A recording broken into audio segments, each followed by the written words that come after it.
Right. Good morning, everybody, and welcome to this meeting of the Central Otago District Council Hearings Panel. Just got a couple of procedural things to do first. First of all is apologies, and note apologies from Councillors McPherson and Patterson. I'll move they be accepted. Ian, I guess you'll have to second that. All in favour, aye, done. Thank you. And the next item is to confirm the minutes, item 25.41, to confirm the minutes of the 10th of December meeting. Ian, you want to move them? I'll second that. All in favour, aye, carried. And now we can move on to our next agenda item, which is 25.4.2, which is RC 230328 Clutha Plains Trust. This is a properly convened meeting of the hearings panel called for the purpose of hearing submissions in relation to a resource application for a 17-lot subdivision at 5 Mary Point Road Terrace. I'd ask the Minute Secretary to report on proceedings to date. All statutory requirements under Section 95 of the Resource Management Act have been complied with. The Section 42A report prepared by the planning consultant has been circulated to address for service and all submitters. The submissions received have been identified in the report. Thank you. The following procedure will be followed for the hearing. The panel may ask questions. Council's officers or its consultants will direct any questions or points of clarification through the chair, and the chair shall be deemed to be the person asking the questions. The applicant or the applicant's representative shall be involved to make submissions and present evidence. The submitters or their representatives will then be invited to make submissions and present evidence. The Section 42A report writer will then be invited to provide a right of reply following the hearing of the evidence and submissions. And the applicant will have a right of reply but should not be permitted to again traverse the evidence nor raise new evidence. Before proceeding with the hearing, I'd ask all parties appearing to identify themselves. I'll start with introducing the panel. Myself, Neil Gillespie, the chair of the hearings panel. And Ian Kearney, who is joining me today. As you've heard, we have apologies from Councillors McPherson and Patterson, who are not here today. Karen, who makes sure that we do things right, and our planning consultant, Kirsten, who's the author of the 42A report writer. We'd ordinarily have Anne Rogers here as a support for the panel as well, but she's not here today and may join us later on. Pass over to the applicant. Before I do, I should say and note that I know the Devassin family very, very well. But I'm sure that's not going to affect my ability to carry out my task here. But yeah, fair to say our kids went to school together. Well, a couple of them did anyway. So yeah, just to make that clear. And hand over to the applicant to introduce the team.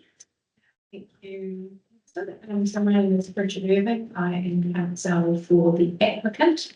To my left, I have Johnny Trevathan. I'm the trustees of the Plains Trust. To my right, Millie Albertson, who's the planner for the applicant, and Julie Greenslade, our landscape architect. We also have Paula and Bo here, and myself, the Trevathan family as well. Thank you. Nothing else to do. Submitters will pick up as we go, but just confirm. Are you submitting today? Yeah. You are. Linda Hamilton. Linda, welcome. Jacob. Sorry? Jacob. Yes, he's with Linda. Oh, Linda. Okay, cool. Thank you. Yeah, right. We have some other people that are due to be submitting as well. Anybody else in the back row there? That Lloyd Morris. Lloyd Morris, you're going to be submitting. Oh, yeah, right. Cool. That's good. Thank you. Right. Left anybody out? No. Good. There are some other submitters that are they on Teams, are they? No, we do have Rachel on Teams, and the other submitters might turn later. Right. Okay, so other submitters to appear later on haven't arrived here yet, but we do also have Rachel Annan, the landscape planning advisor to the planning consultant on Teams. So I think I've covered everybody off. What am I going to do next? I have to say I'll move that the Section 42A report prepared by the planning consultant be taken as read. You have to second that in? Yeah. All in favour, aye, carried. Right, hand over to the applicant to take us through what we've got. Okay, thank you. So I've just got some legal submissions I'd like to take you through to start with. Again, we've also got an updated suite of conditions and scheme plan that I'll just speak to so that you clearly understand, I suppose, where the application is at. So this is obviously an application by Clutha Plains Trust to undertake a 17-lot subdivision at 5 Mary Point Road in the Terrace.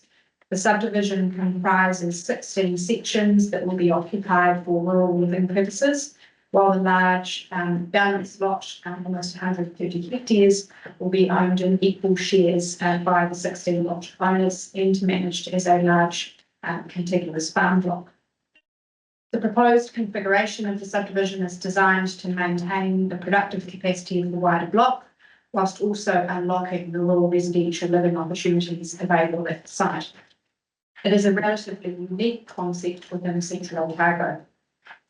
As discussed in the evidence of Mr. Trevathan and Ms. Greenslade, the subdivision design has been a product of a carefully considered and iterative process. The proposed design has sought to achieve a variety of things, in particular to avoid the lower terrace, which is subject to flood risk, is particularly sensitive due to its proximity to the Kupa River Mata'o and to the home of the Marsh family, whose property is accessed via Bowman Lane.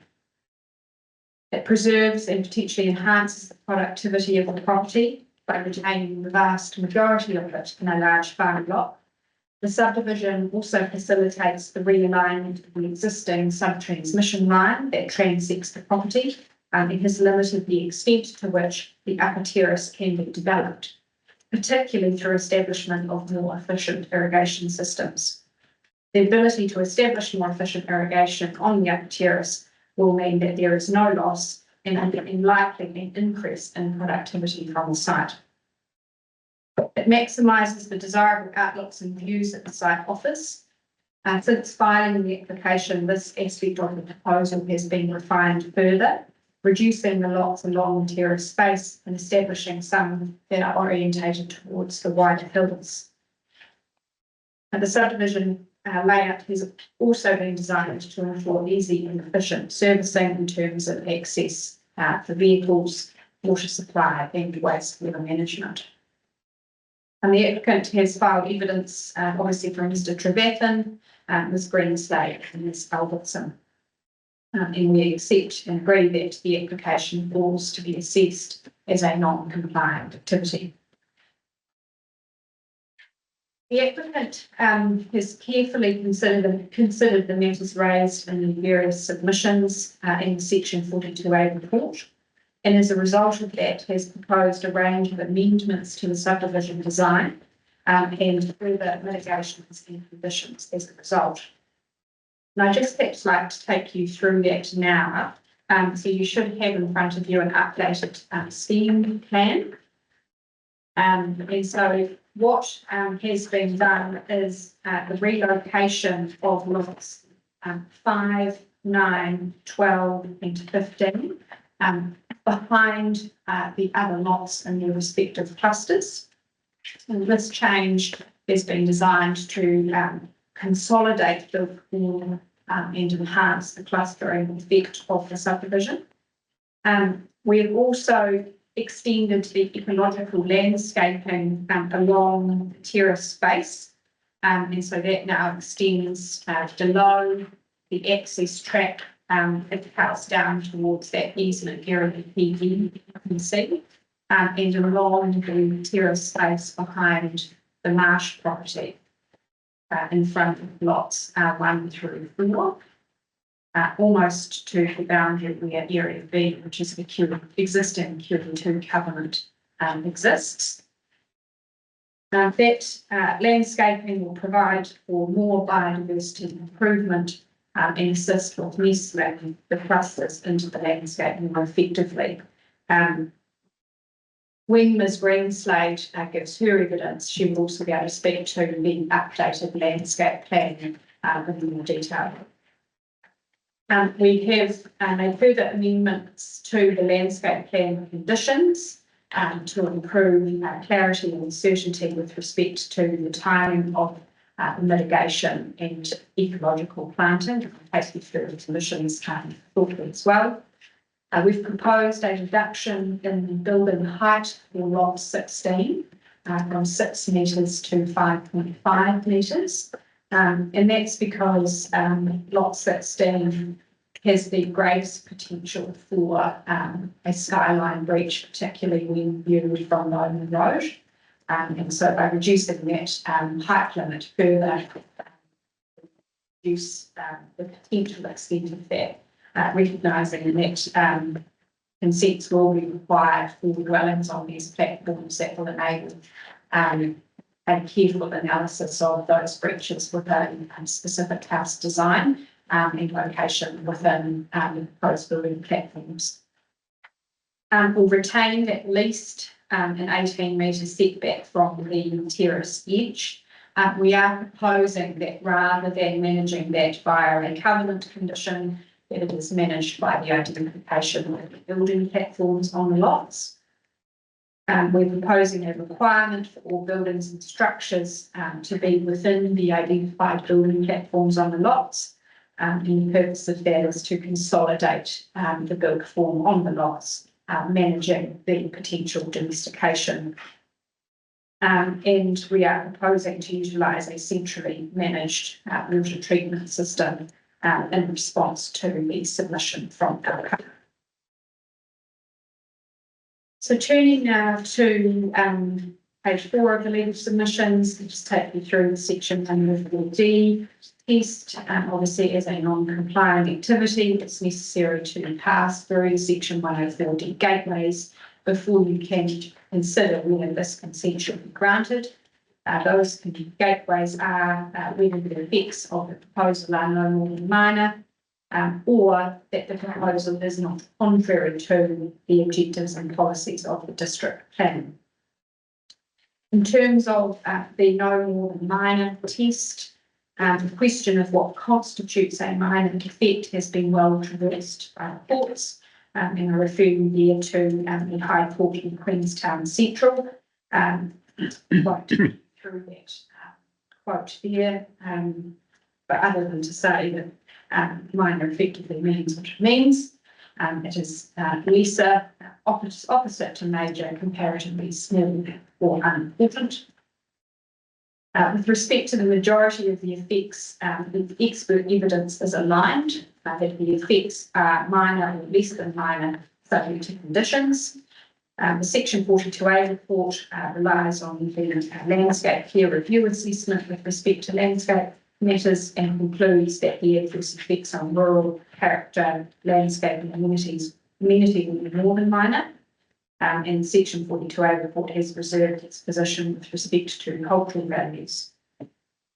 The evidence of Ms Greenslade sets out the changes made to the proposal in light of submissions and feedback provided by the landscape peer review. And it is submitted that the effects of the proposal as amended will be no more than minor, subject to the conditions that we're proposing. In terms of what it means to be not contrary to the objectives and policies, this is well settled. It means that the proposal needs to be repugnant to, opposed to, opposite to the objectives and policies considered as a whole. It is a high threshold, and the court has acknowledged that non-compliant activities will rarely find direct support within plan provisions. It's also noted that the assessment under Section 104D relates to the district plan provisions only. It does not require an analysis against higher order planning instruments. And as the Court of Appeal observed in Dye and Auckland Regional Council, an application for non-compliant activity is not going to comply with the plan per se. In Harris and Central Otago District Council, the Environment Court set out how to apply the high contrary to threshold in district plan subdivision policies of Central Otago. And the court said the subdivision policy largely follows the land use policy on landscape and amenity already discussed in relation to open space, landscape, natural character and amenity values. Further, the policies are obviously designed to work together where both subdivision and land use consents are sought. That cooperation between policies is shown by the words at the end of the subdivision policy, particularly through the use of minimum lot sizes. In other words, the use of minimum lot sizes is not the only way or method of achieving the policy. The other important point is that the subdivision policy contemplates differences of degree and adverse effects of subdivision, because it directs that those effects are to be avoided or remedied or mitigated. Which of those is appropriate is driven by context. What the policy does not say is that adverse effects should simply be avoided. So in the context of this subdivision, despite not achieving the prescribed 8 hectare average and 2 hectare minimum lot size, Ms Albertson considers any adverse effects of the subdivision are appropriately managed through the various initiatives that are proposed in the provisions. Ms Albertson and Ms Royce identify the issues associated with the subdivision that complies with the district plan expectations for subdivision. And as noted in the section 42A report, the subdivision is an efficient way of managing productive land and attempts to reduce the effects of land fragmentation. It is submitted that the district plan policies provide an avenue for a more nuanced approach to be taken where that is more appropriate, as highlighted by the court in the Harris case. The district plan identifies 5 reasons why activities locate in the rural resource area, which inform the objectives and policies in the zone. And those reasons are that the activities are reliant on the resources of the rural area. They need to be close to an activity that's reliant on those resources. The activity needs large open space where they can generate effects without affecting other more sensitive activities. People wish to enjoy the lifestyle opportunities offered by the open space, landscape, natural character and amenity values of the rural zone, or an activity needs to locate directly adjacent to a resource. As set out in the evidence of Mr. Trevathan, the applicant has sought to design the subdivision in a way that retains a large balanced lot that will continue to operate as a working farm. The joint ownership model will ensure that the owners of the rural living sections have a vested interest in the operation and success of the farm on the balanced lot. This will maintain and support its ongoing productive potential, while the subdivision provides an opportunity for people to enjoy the lifestyle opportunities within the rural environment. Turning to section 104 itself, section 104 sets out the evaluative exercise that must be carried out by the Commission in assessing whether consent should be granted.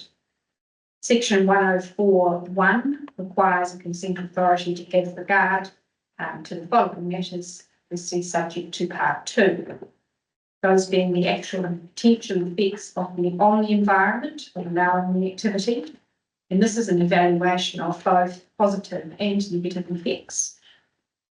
Any relevant provisions of the statutory documents. In this case, the district plan is the primary document, although the partially operative regional policy statement and proposed regional policy statement are also relevant. You have the ability to consider any other matter that you believe is relevant and reasonably necessary to determine the application, and any measure proposed or agreed to by the applicant for the purpose of ensuring positive effects to offset or compensate for adverse effects. Having undertaken that exercise, the Commission may grant or refuse consent in section 104 capital B, and when you elect to grant, obviously conditions may be imposed pursuant to section 108 and 220. Section 104(2) is the discretionary application of the permitted baseline, and that allows you to disregard the adverse effects on the receiving environment where those adverse effects are permitted. And I broadly agree with the conclusion in the section 42A report regarding the extent of baseline considerations here. Subdivision is obviously not a permitted activity. However, with respect to concerns raised by some submissions regarding the use of the leyland cypress trees for boundary planting, it is noted that the rules associated with shelf wells and forestry only relevantly control the utilisation of wilding species. The proposed cypress trees are not a wilding species, and to that extent, the use of it for boundary planting is permitted, and is a likely outcome when the existing woodlot is replaced, even after this consent is not granted.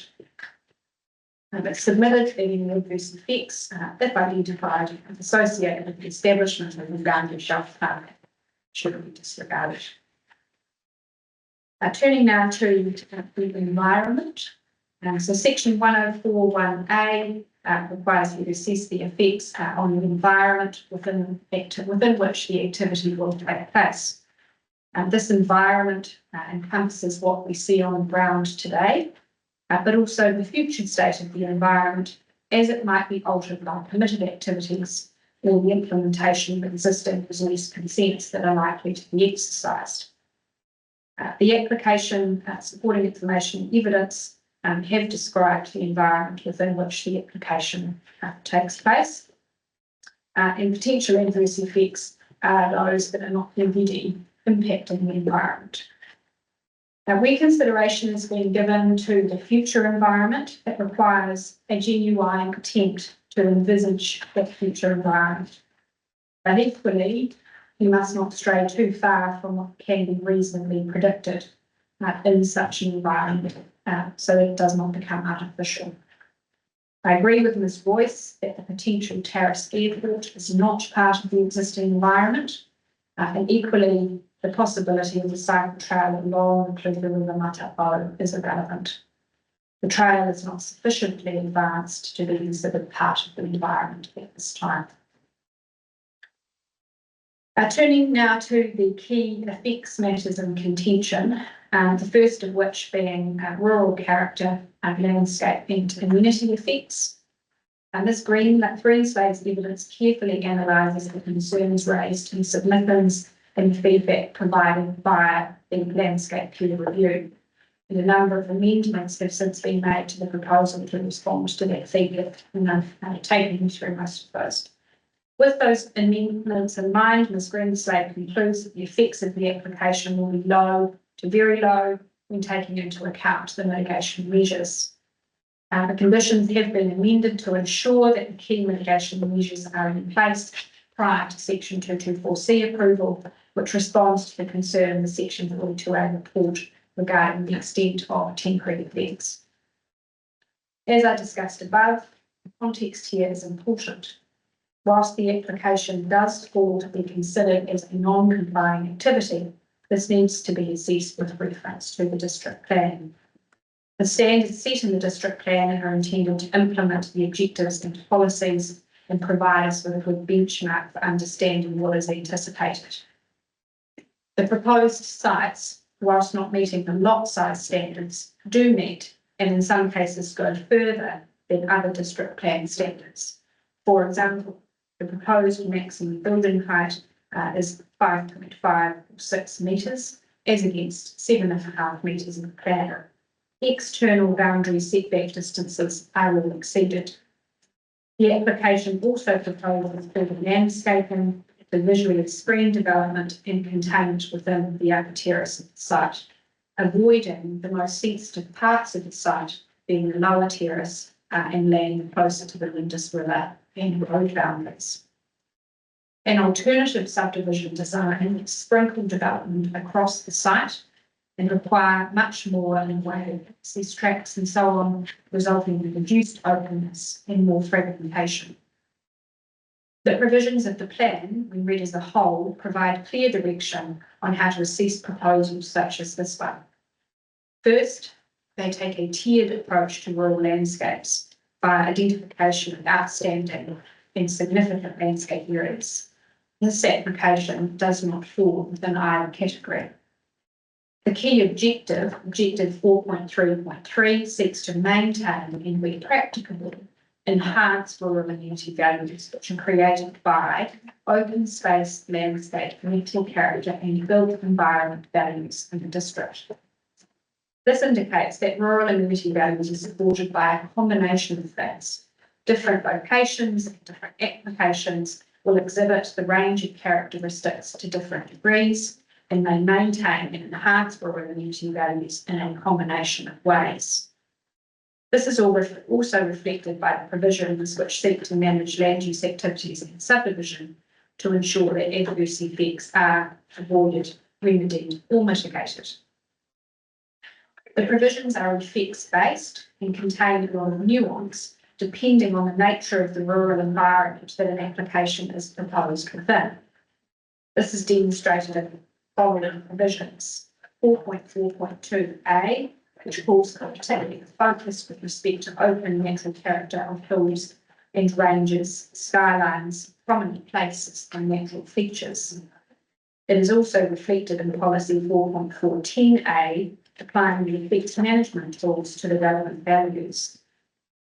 4.42b calls for development compatible with the surrounding environment, including the amenity of surrounding properties. And 4.4.2g once again places emphasis on the open natural character of hills and ranges and landscape and amenity values of prominent hillsides and terraces. The explanation of policy 4.410 states the minimum allotment sizes for subdivision are considered to be the best practical methods to control adverse effects. In some instances, adherence to an arbitrary minimum is not always the most appropriate approach. This clearly indicates that lot size controls are effectively a gatekeeper, but that the plan anticipates there will be instances when applications that do not comply with those standards will be appropriate.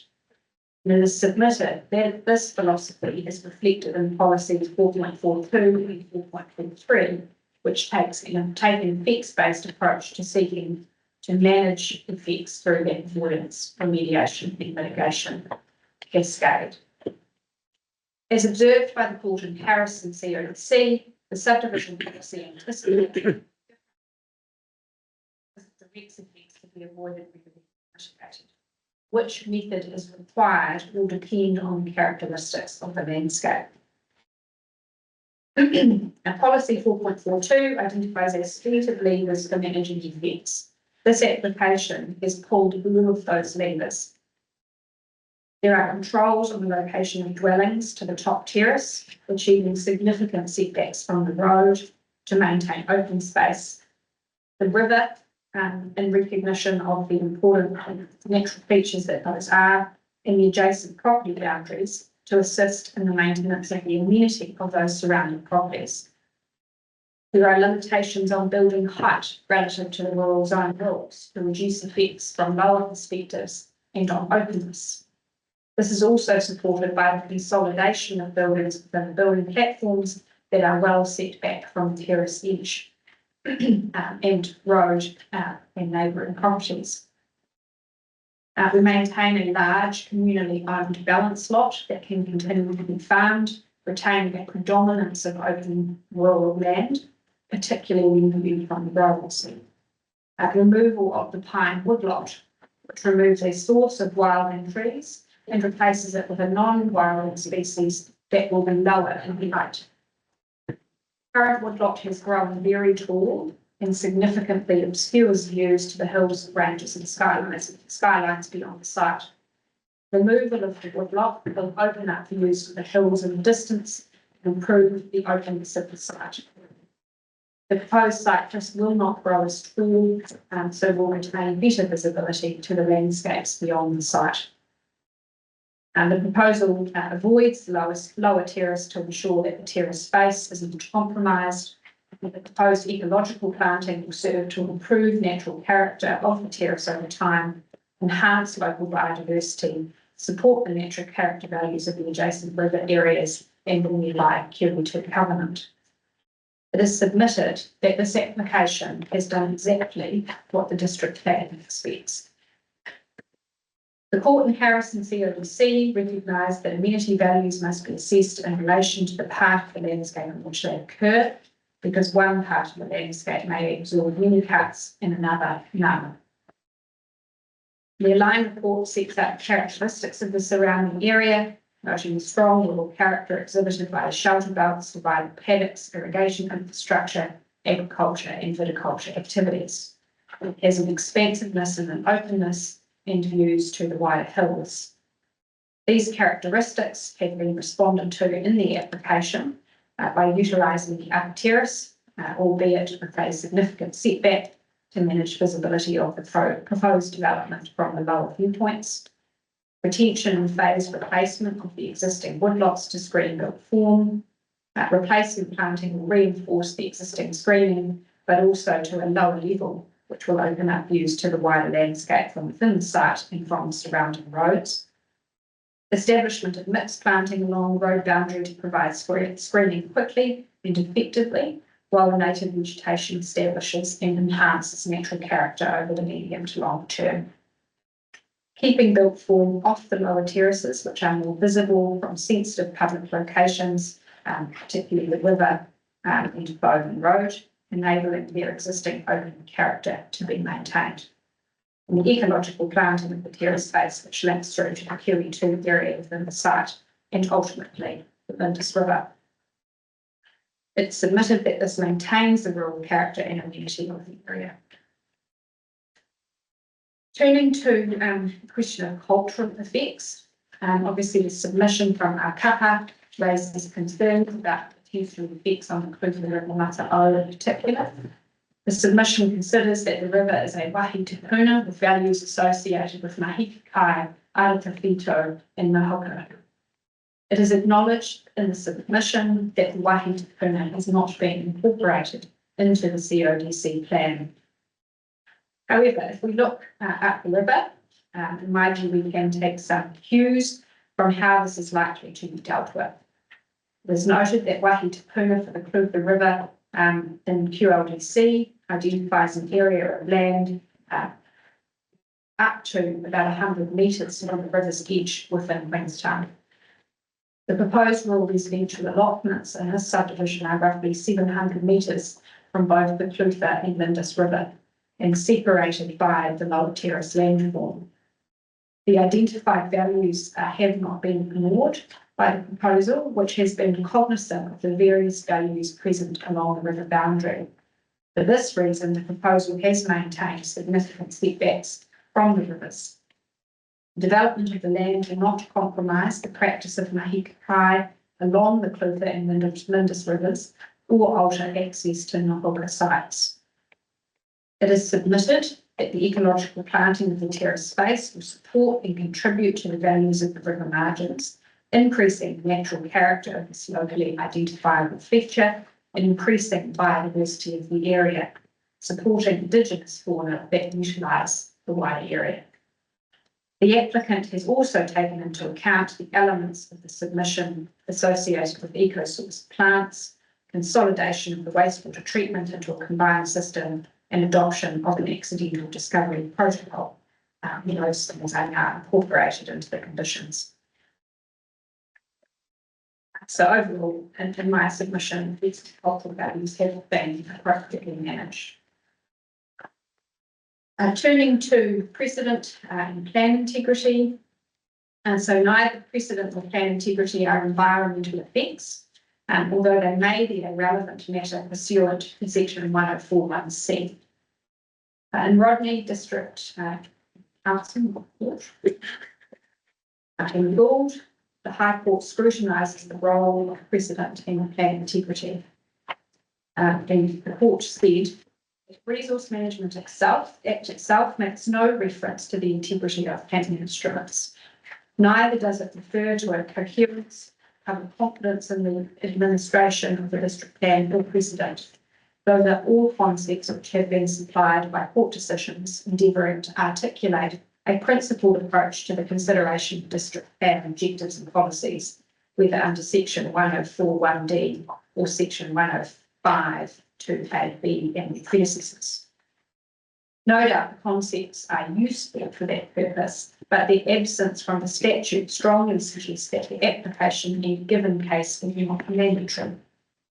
In my view, a reasoned decision which held a particular non-complying activity proposal was not contrary to district plan objectives and policies could not be criticised for legal error simply on the basis of it omitted a reference to district plan coherence, integrity, public confidence in the plan's administration, or even precedent.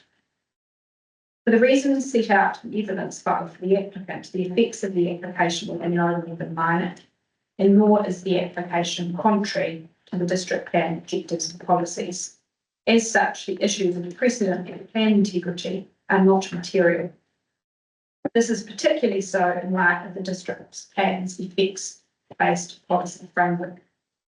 In relation to plan integrity, the majority in Harris held that where effects are no more than minor, plan integrity is unlikely to be affected. Applications yet to be determined or yet to be filed are not part of the environment and are not in effect of this application. On this basis, it is not appropriate to speculate about what other land users might do in the future. Those applications, if they eventuate, need to be assessed against the environment that exists at the time.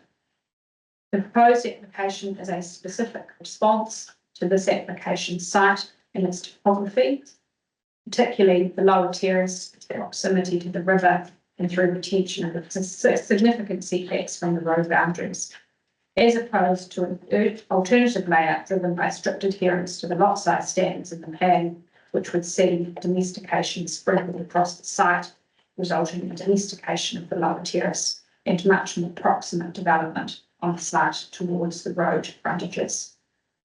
These features will not be present in all locations, and the proposed farm park arrangement is unlikely to be considered desirable by everybody. As stated in Wellington Regional Council, Bob Walker and Wellington Regional Council, to even consider future applications as a potential effect or cumulative effect is to make the totally untenable assumption that a consent authority will allow the dike to be reached without evincing any further interest or control, merely because it granted one consent. Section 42A report concludes that proposals should be assessed on the merits, and I agree. Turning now to the relevance of the proposed Otago Regional Policy Statement 2021. Section 42A report concludes that the proposal is not consistent with the proposed policy statement. Now, an RPS is obviously predominantly focused on directing plan making, and for that reason, many of the provisions are of limited relevance to a consent application. Further, a number of the provisions referred to in the Section 42A report have been amended significantly as a result of the decision on the proposed RPS and are now subject to Environment Court appeals and ongoing mediations. For example, the decision's version of LS 011 now says that the availability and productive capacity of highly productive land for primary production is protected now and for future generations. Given that provision is now entirely focused on highly productive land, which is not present in the application site, the provision is not relevant to the application. Also, in the case of UFD 04, was significantly amended by the decision. It now says that development in Otago's rural areas occurs in a way that provides for the ongoing use of rural areas for primary production and rural industry, and next subclause does not compromise the long-term viability of primary production in rural communities. And just to clarify, I've got in there, you'll see the quotes paragraphs, or subparagraphs 4 and 4A. But those are actually the only paragraphs, subparagraphs in that clause now. It is also subject to an environmental appeal and mediation. But it is submitted that the proposal is consistent with the decision's version of that objective as it exists. It is at this current point in time, it's submitted that the now fully operative 2019 regional policy statement should be given greater weight than the proposed 2021 regional policy statement. And Section 42A report concluded that the proposal was generally consistent with the operative RPS 2019. So in conclusion, the upper terrace enables the proposed development to be well contained using mitigation methods consistent with the existing rural character of the area, while maintaining the open character of the majority of the site. The proposal will allow the majority of the site to be farmed as a contiguous and productive farm block, and give residents of the rural sections a strong vested interest in the ongoing productivity of the balanced lot. It is a feature of the application that will manage the potential for reverse sensitivity effects. Proposed conditions related to building height, building platforms, lot arrangement help mitigate potential effects and visibility when coupled with the comprehensive mitigation planting and ecological enhancement work achieves a result that is consistent with the direction of the relevant district plan objectives and policies. In light of the evidence submitted, the proposal passes both limbs of the section 114 gateway and granting consent will achieve the purpose of the act. Now, I was just going to take you through where we're at with proposed conditions, if that is helpful. You want to be asking questions at this point, I'll do that first. I'll check. Ian, you got any questions? I could ask them after we've gone through the. Yeah, I think probably after the conditions, and I think possibly even maybe then the conditions might end up going to one of your experts as well. So I'm not going to go down a legal framework with you and like that. Yeah. The law's the law, and it is what it is, and the views are always different depending on who's telling me which one it is. So I'm not going to. There's no point debating those. I don't think. So I think yeah, we'll see what goes through the conditions, and then there may be some, but more likely I think my ones might be when the evidence comes from the rest of it. So don't take that as a slight about your evidence. Yeah, no problem. So I think you will have a copy of where we're at with proposed conditions. So these, we started with the conditions that were included helpfully with the section 42A report. So thank you, Ms. Willis, for that. And then we've worked through those and made some additional amendments. Is there a spare copy? There's some copies just at the back corner for you. And so starting with condition 6, we've removed the requirement for an esplanade strip to the Lindis River because there was already legal road along the Lindis River boundary with the site. And have also removed the condition around the covenant area along the front of lots 1 to 16, which was designed to create that building restriction area at the front of the lots.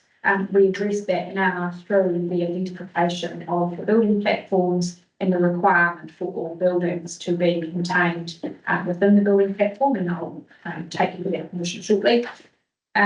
At condition over the page there, Romans 3, paragraph B, Romans 3, we've added the wastewater services to the condition requiring the formation of the management company. So it will also be responsible for the management of the wastewater services, which will now be a communal facility. Turning over to condition I, landscaping and biodiversity. So this requires the preparation of a landscaping plan for certification. What we have done is in conditions Romans 4 through 6 is set out the specific requirements for the different components of the landscape planting. So we have the structure planting areas, which are effectively the planting along the road boundary with Maui Point Road and the boundary where the current woodlot is.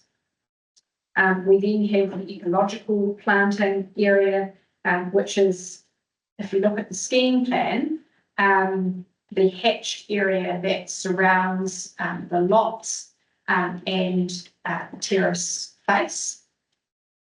And then we also have requirements for planting of the mixture of specimen fruit, nut and native trees around the allotments.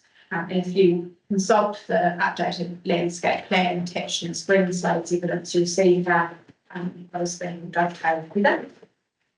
Just give me a quick minute just to get that. We need to put that in front.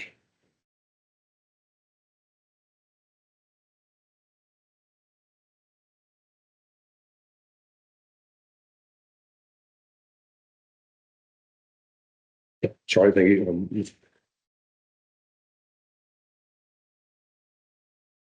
So we've also been at, so each, with respect to each of those different sort of types of planting, the plan will need to set out, the planting method, spacing, maintenance, weed control, watering and so on, and each of them will likely, have I suppose, a slightly different approach. And then at J, we have set out these specific timelines for the different components of the planting. So the structure planting, which is really that planting along boundaries and so on, needs to be completed prior to section 224C. The ecological planting, which is largely along terrace space and in between the clusters of the allotments.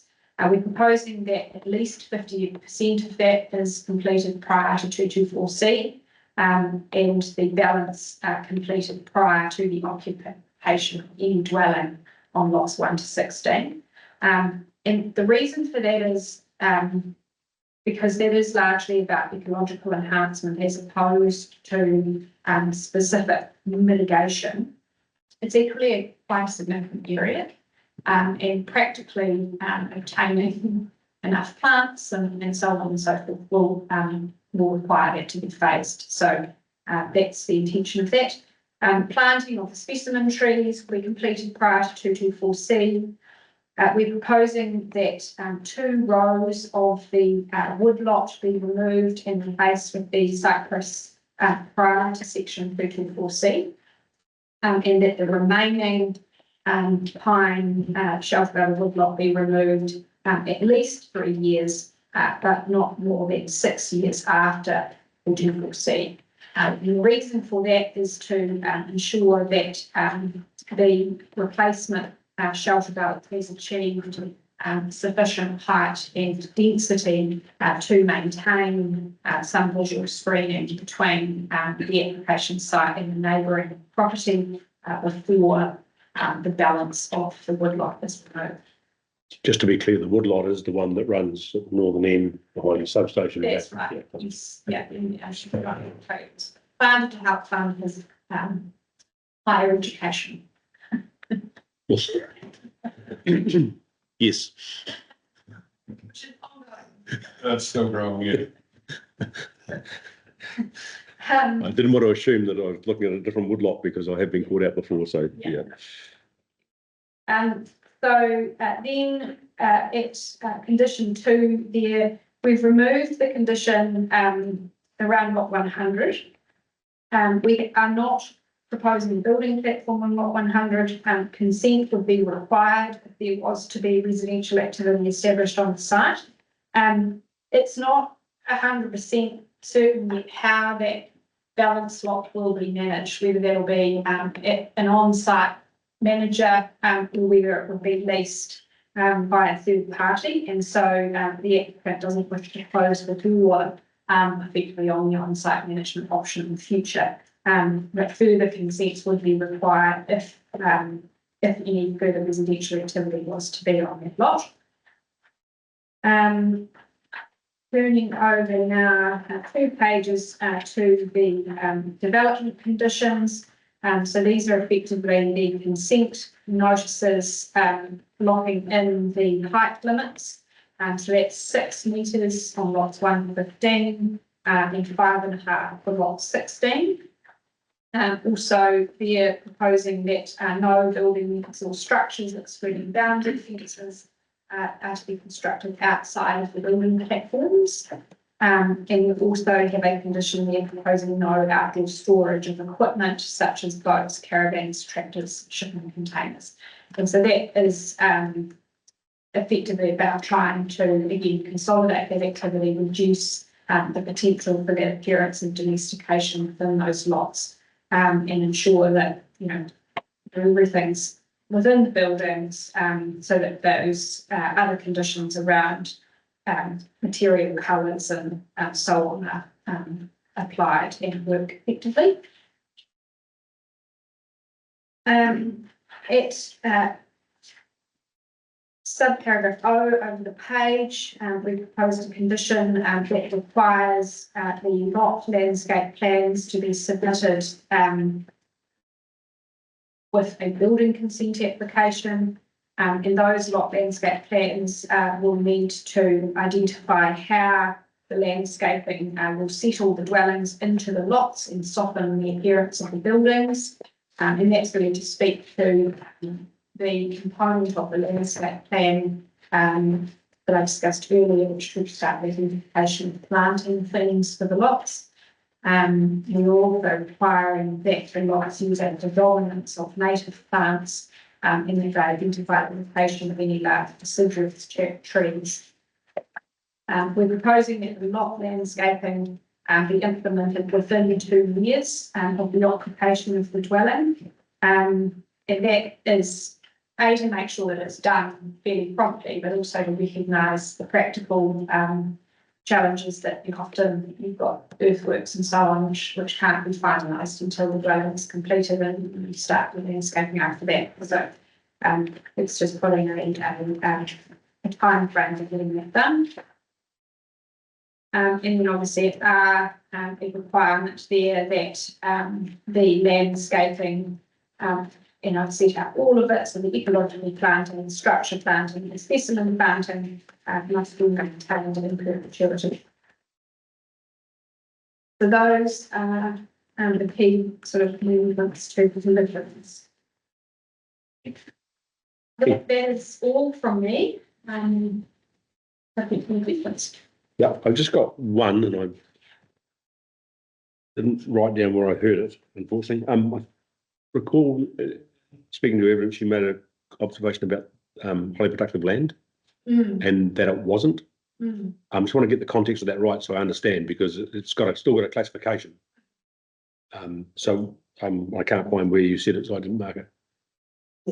So highly productive land, to qualify as highly productive land, you need to fall into one of the land use classifications 1 to 3. Right, that's The site is the only.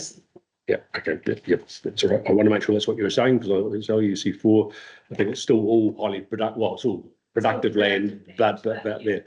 We worry about the top 3 and the rest less worried about. That's what you were basically telling me, which is what I was hoping was the case, unless I'd misinterpreted. Thank you. No, I think it's been really good to go through. I think what you've done for me is introduce what's going to come up with the experts they're going to follow, talk to. So yeah, my questions will probably come to them. Otherwise, I'm going to ask you. You're going to ask one of them probably anyway. No disrespect, but And more. I didn't say that. I did. Yeah, do you got any questions or? No, I think you don't get the chance to ask questions. I'm sorry. I'm learning. Yeah, you'll learn. You'll always find a way to ask one of them, and they might tell you. Yeah. And then probably as a submitter, I suggest if you are going to be presenting your submission, then you might raise your questions in your submission, and then what typically will happen is that the applicant will pick it up in the right reply. One would hope. Yeah. Well, we might ask it for you, not knowing that we did. Right. So where we go next, Johnny? Oh, sorry, Mr. Trevathan. Doesn't seem quite right. I missed it.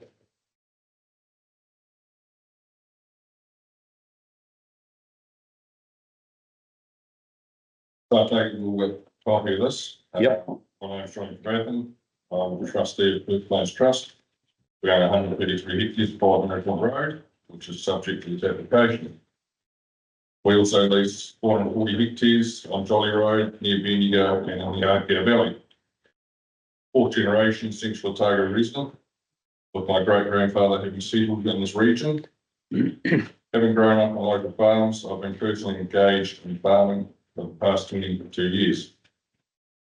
My deep-rooted connection to this area is reflected in my active participation in various community organisations, including Terrace Fire Brigade of 14 years, Terrace Hall and Recreation Committee, convener of the Terrace Golf Course, which is actually incorrect now. It was correct when I wrote this. Committee member of Linda's Catchment Group, member of Christchurch International Airport Limited Community Funding Committee, Terrace Valley Club.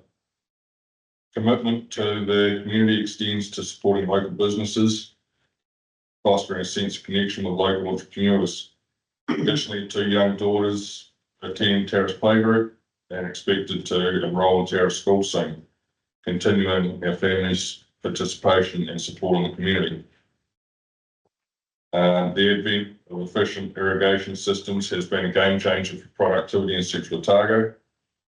It is a naturally harsh and unpredictable environment characterised by hot summers, short growing season. As a result, these systems have been transformative.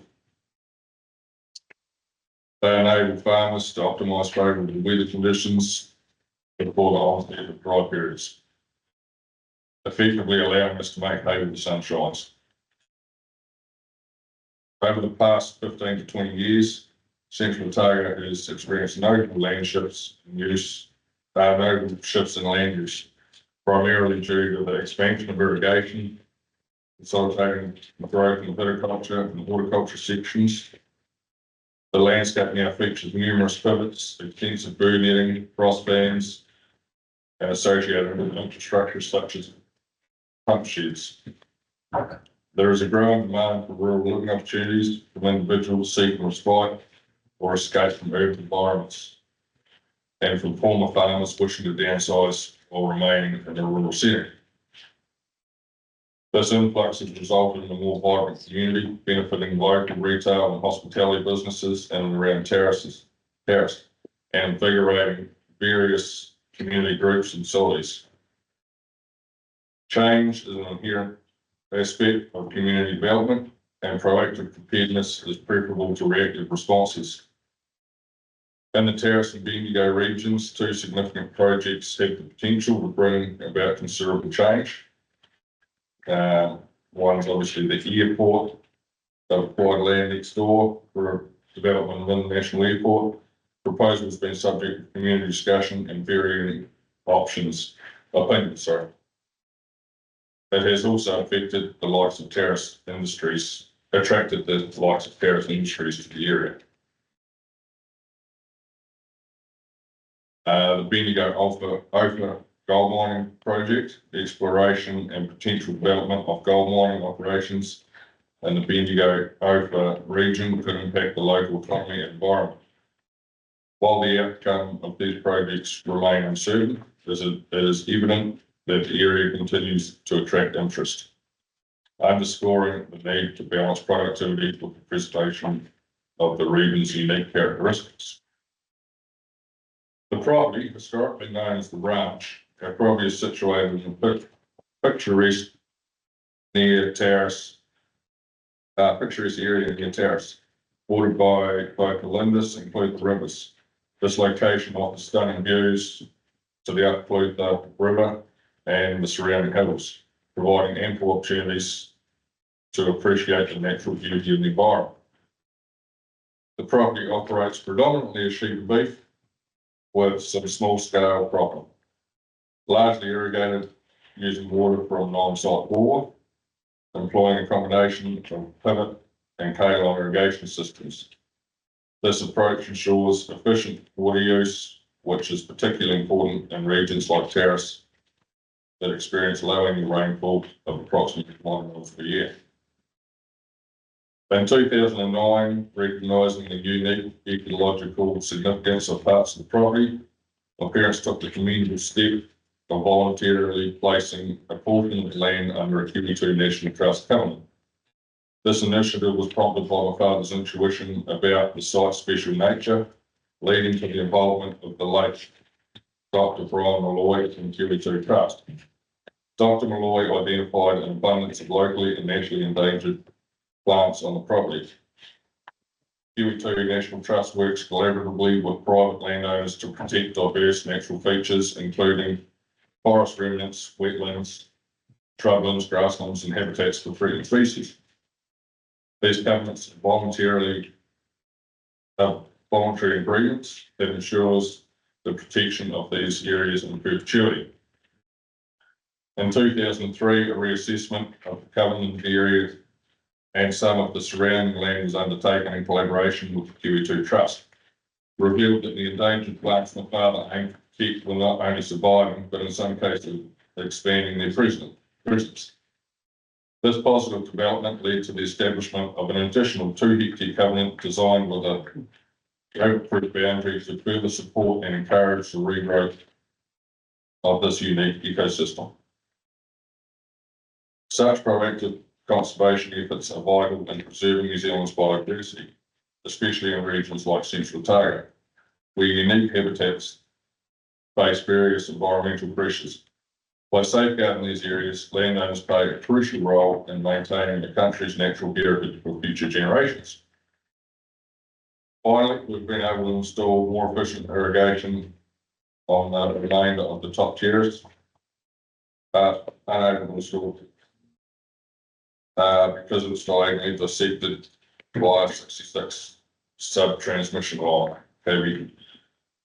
The Lindis Crossing substation was located at the corner of the property, which was built in 2014. As set out in the application documents, we would like to realign the transmission line as part of the subdivision process. The subdivision will provide the capital necessary to undertake this work and make it possible to install pivot irrigation in this area. Pivots enable feed to be grown much more effectively than the existing K line. We would expect dry matter productions to increase by up to 20%, easily offsetting any lost production from the subdivision proposal. To put that into perspective, under K line, I can produce approximately 850 kilograms of meat per hectare per year. Under pivot, I can produce approximately 1,275 kilograms of meat per hectare per year. Across this property, current annual production has been an average of 1,180 kg of meat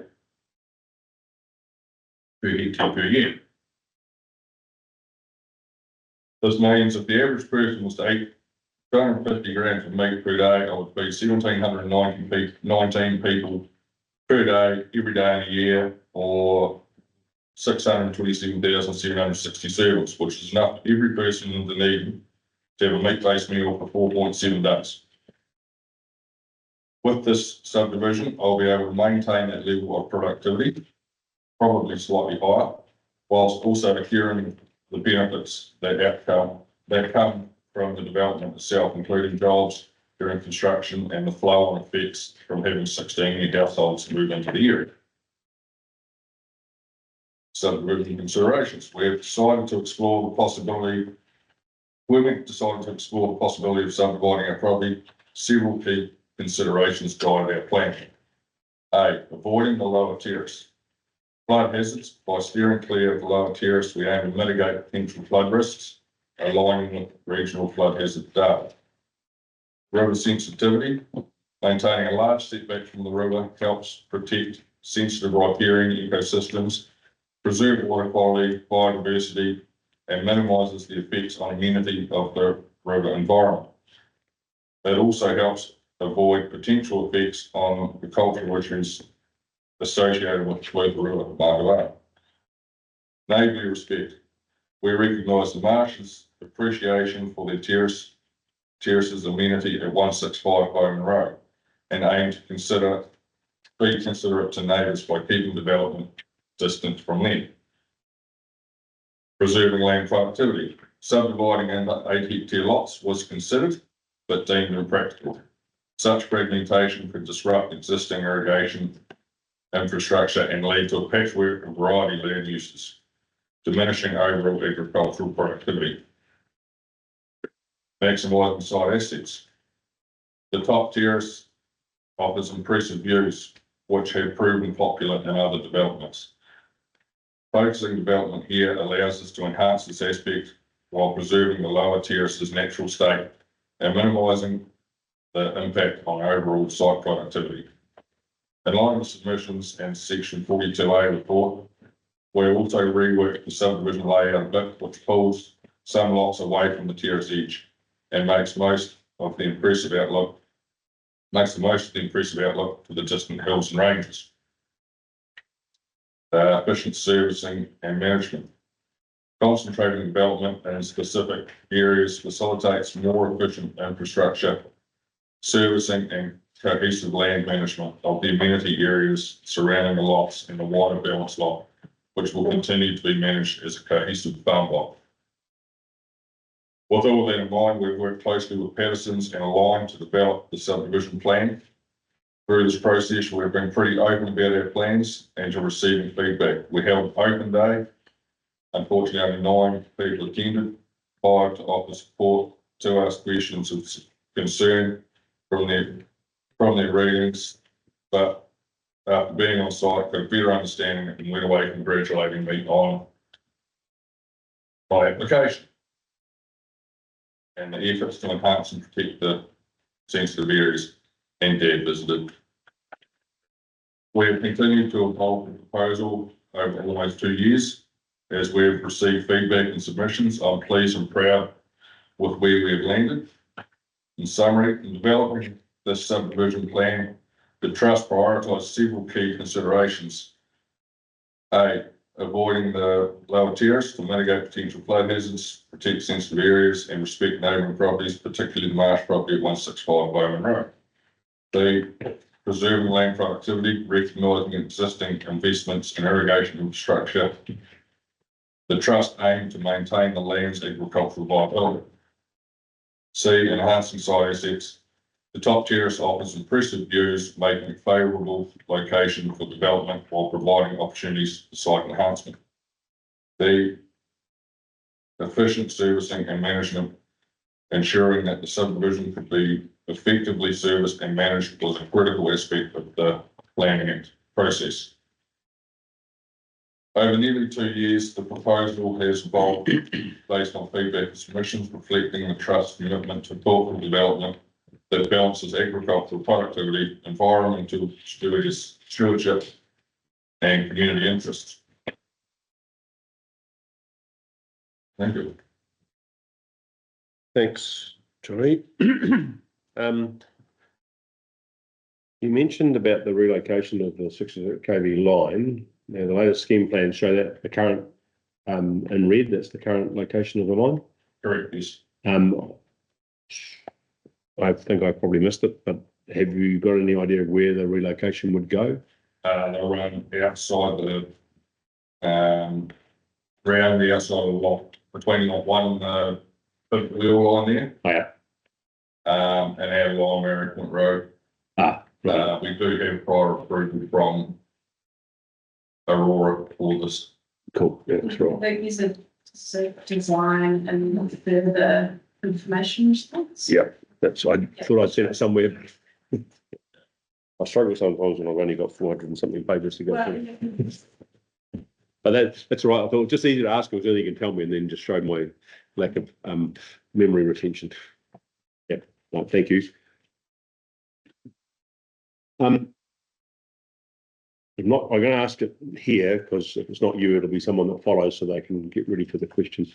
The current access, and if I use the latest scheme plan, is going to be through a new entrance off Murray Point Road through right away M. Yes. And then that basically joins up to the existing access track that heads down to the river. And I think the plan is showing us that there'll be an easement along that track for water, electricity, telecommunications, and computer media. But then that track forms solely within lot 100, so that the only people that have access from that are the people that are the beneficial owners in the 16 shares that you're talking about. That's right. There's no other easements to go for access. Those easements that are there are currently for another servicing another property. Yeah. For irrigation, or power. So, Yes, you're correct. The track will be for existing lines.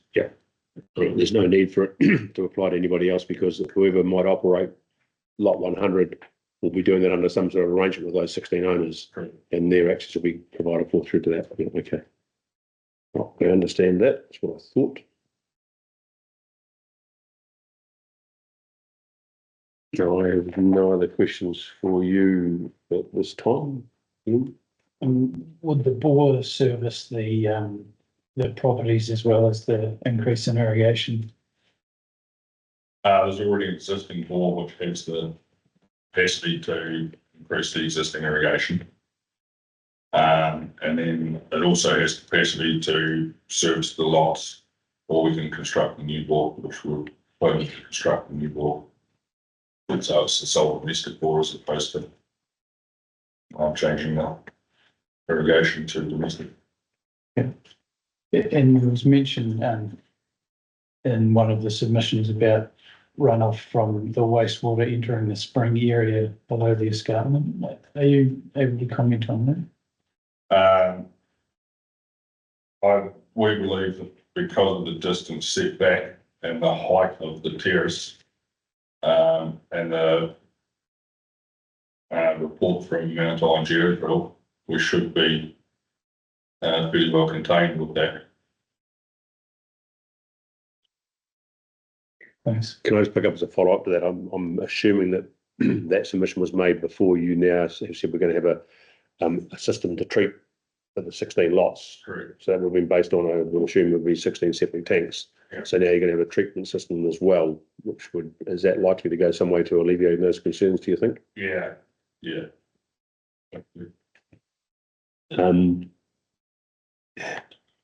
Might have missed it, it's relatively new, but is there a plan of where that treatment is going to be undertaken at this stage, or is it still to be determined? Good, I didn't miss it then. Right. Kirsten, have you got any questions that we should have asked that we forgot to ask? I have just some points of clarification on the conditions, but I can wait for those. Yeah, you might pick them up at the end when we're in through everybody, because there could be some more to pick up at the end. That's a good idea. Yep. All right, thank you.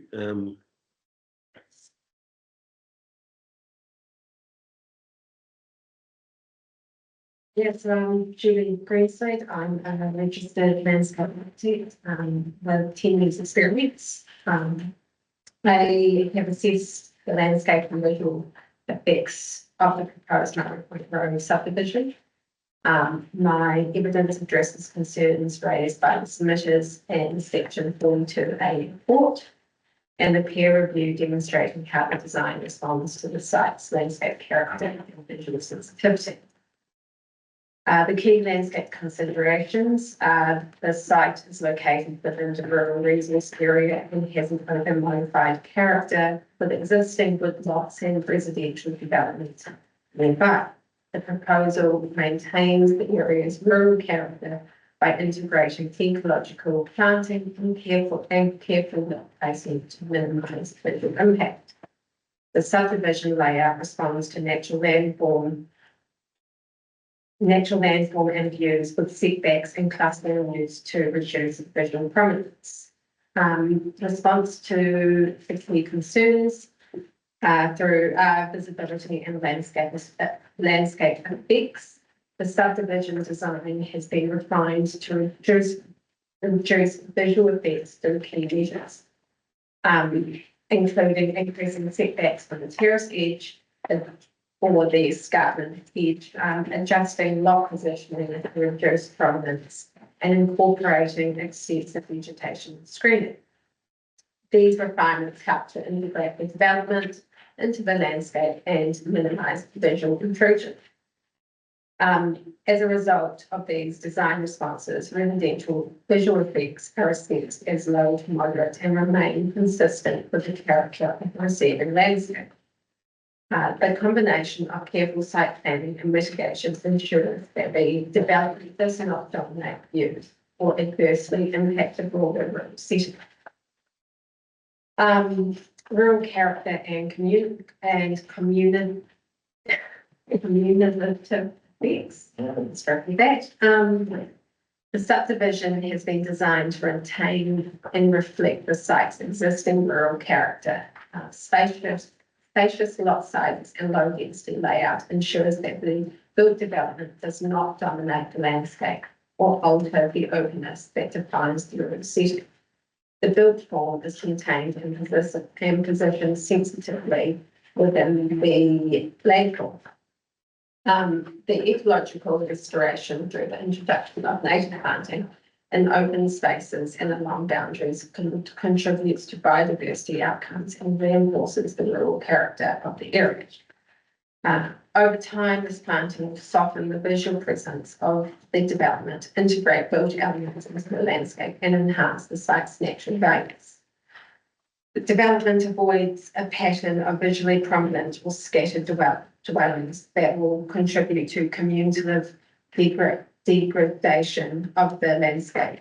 Instead, it supports and managed in considered form of rural living that is consistent with the district plan's expectations for landscape protection in rural zones. Consistency with planning policy.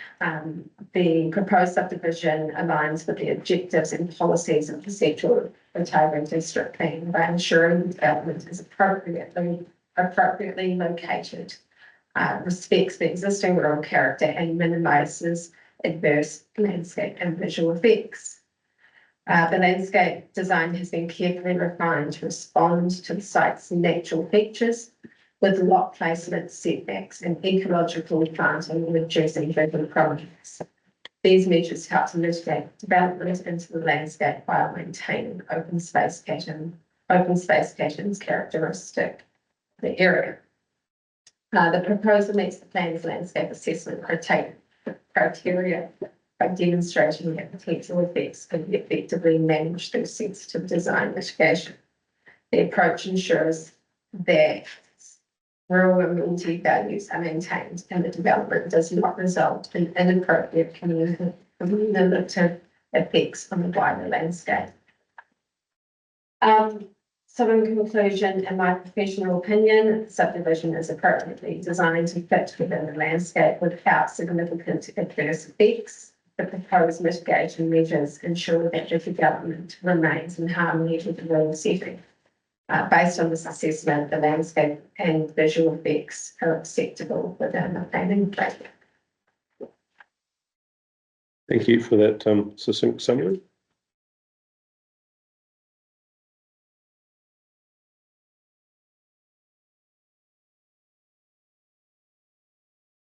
Yeah.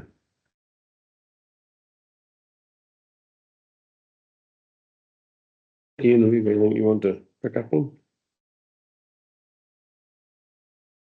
One of the submissions mentioned about the location of the profile poles, and that if they were moved to the front of the building platforms, they will be more visible.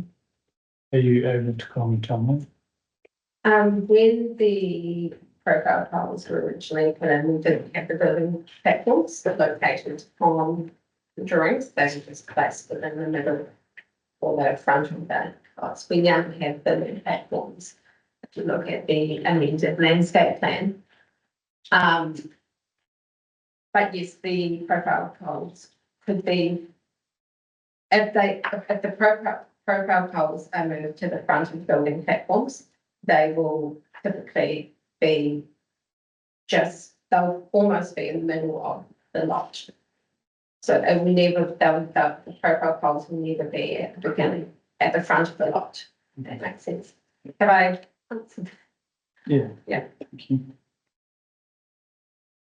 Just in terms of the peer review that was done from the original work that went with the application, can I get you to just take me through the key changes that had made that difference to try and get to where you are now? Probably for me, it's the best way for me to try and pick up and understand what you originally saw to someone said, well, I saw something different, effectively, and where you're at now. So just if you're able to do that, would be helpful just to make sure I get the perspective right. The biggest change has been to enhance the clustering approach. So we have moved lots 15, 12, 9, and 5 to the back. So the original plan had them sort of in groups or clusters of 3 or 4 along the front. And we now have 4 that are set further back behind where they were originally placed. We have also brought in that ecological planting to come between the lots that are closer to the top of the terrace or the escarpment place. So that will also help to nestle in lots. You've also got what was originally there, the specimen and fruit nut and yeah, trees. So those And yeah, we've also got the planting timeline, which will ensure that the majority of it is done prior to the construction of the dwellings. Those would be the main changes. Okay, so and with that, you think that those issues that were otherwise picked up will now be have been able to be addressed through the way that things will be planted, so that what people will be looking at will be more in keeping with the wider landscape. Yeah. I guess is it fair to say that there's always going to be a level of subjectivity about that as well? Yeah. And I guess some of it, until it's actually done, the proof that the pudding's not until it's done type thing. Yeah. So There's a time element to it. okay. Thank you. I think I understand what you've tried to do, and we'll hear more from obviously the peer review side of things. And one of the hardest things I find on these panels is landscape, because planners agree a lot of times. Landscape people tend to have different views. I don't know why. Come on, right. Thank you, Kirsten. Nothing at this stage. No, cool. Thank you.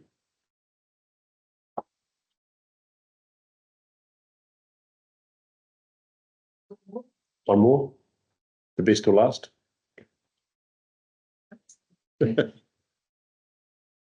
Councillors, my name is Maggie Alderson. I represent the applicant as planner.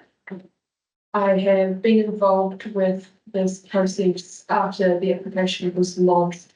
I'm very well versed on the whole situation. My evidence primarily focused on summarising the three other pieces of evidence from our team here and bringing together some conclusions and a reassessment of the effects and policies post the changes that have been made. I won't sit here and read it all out. No, I'm sure you know what to tell us to make sure we don't miss them. Yeah. Broadly speaking, I want to acknowledge the efforts that the applicant has made.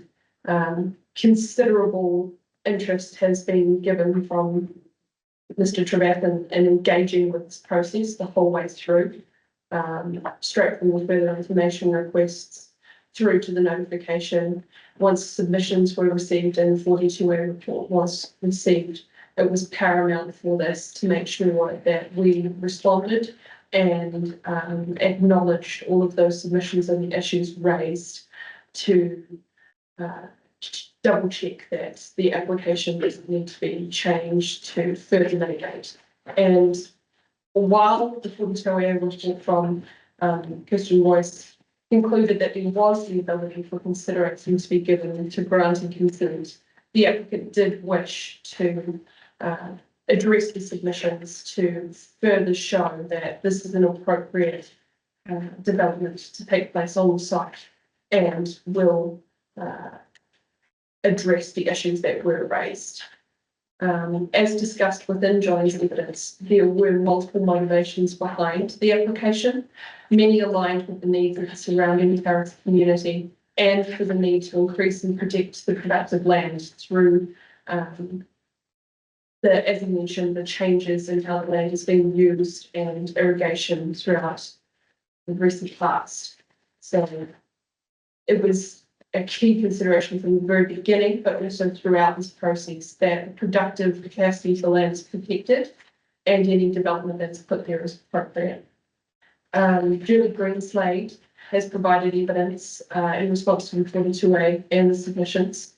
Her conclusion is that with the implementation of our key changes, with the changes to the subdivision design, the proposed resource consent conditions that we've revised, as well as the planting timeline, this level of mitigation is going to push the development to be appropriate for the landscape and be able to be absorbed within the surrounding landscape. In a planning perspective, I know that landscape architects use slightly different terminology, low to moderate. And I think it's important to consider what that means within a planning context. So low to low moderate effects is essentially falling under no more than minor. So with Julie's conclusion, I think we can agree in the planning capacity from our side that effects will be no more than minor. The mitigation strategy we've proposed will be multifaceted, including staging planting prior to subdivision, the delayed removal of the existing pines to ensure that that plant mitigation has time to establish and be effective. There were submissions that were concerned about the use of cypress, which was recommended by Julie as mitigation to help with the temporary effects and to ensure that there is some level of mitigation in place while the other planting is being established. As confirmed by Bridget Irving, cypress is not a wildland species and under the district plan is considered permitted for planting. And it is acknowledged that the woodlot is a pine species, is not protected under the district plan. And broadly speaking, in terms of central Otago issues, wildland pines is one. So it's considered that there would be considerable benefit to removing this, but while making sure that visual effects are appropriately mitigated. Regarding the cultural effects and considerations, the concerns on wastewater disposal suitability raised by Ōkaha within their submission were considered and factored into our changes. Essentially, there was concern about there being 16 separate wastewater disposal systems, which is understandable. The proposal now is to cluster those systems, whether or not it's one large system or systems per cluster. The Mount Iron GeoGeol report that does exist says it's appropriate to use the land either way. It will be able to appropriately absorb those. And the risk to the Meta Owl Clutha River is not it's not considerable. It's going to be appropriate. As discussed within my evidence, the revised design and other proposed elements of the subdivision, the proposal is considered to be consistent with the relevant objectives and policies of the district plan. I've reassessed those in my submission, factoring in the key changes to the design post notification period. Bridget Irving has confirmed within her submission, her legal submissions, that to pass the section 104 gateway test required for non-compliant applications, it only requires the proposal to not be contrary to objectives and policies to enable a pathway to grant consent. The applicant has made impactful changes to the proposal to increase the alignments with the objectives and policies. This is further confirmed through the assessment of Julie Green slate against landscape objectives and policies. So then considering the clustering approach of pushing the allotments together to lower visual effects, this is acknowledged within the Central Otago District Plan as being an appropriate strategy within the rural resource area to help mitigate or maintain visual effects on rural amenity and character values.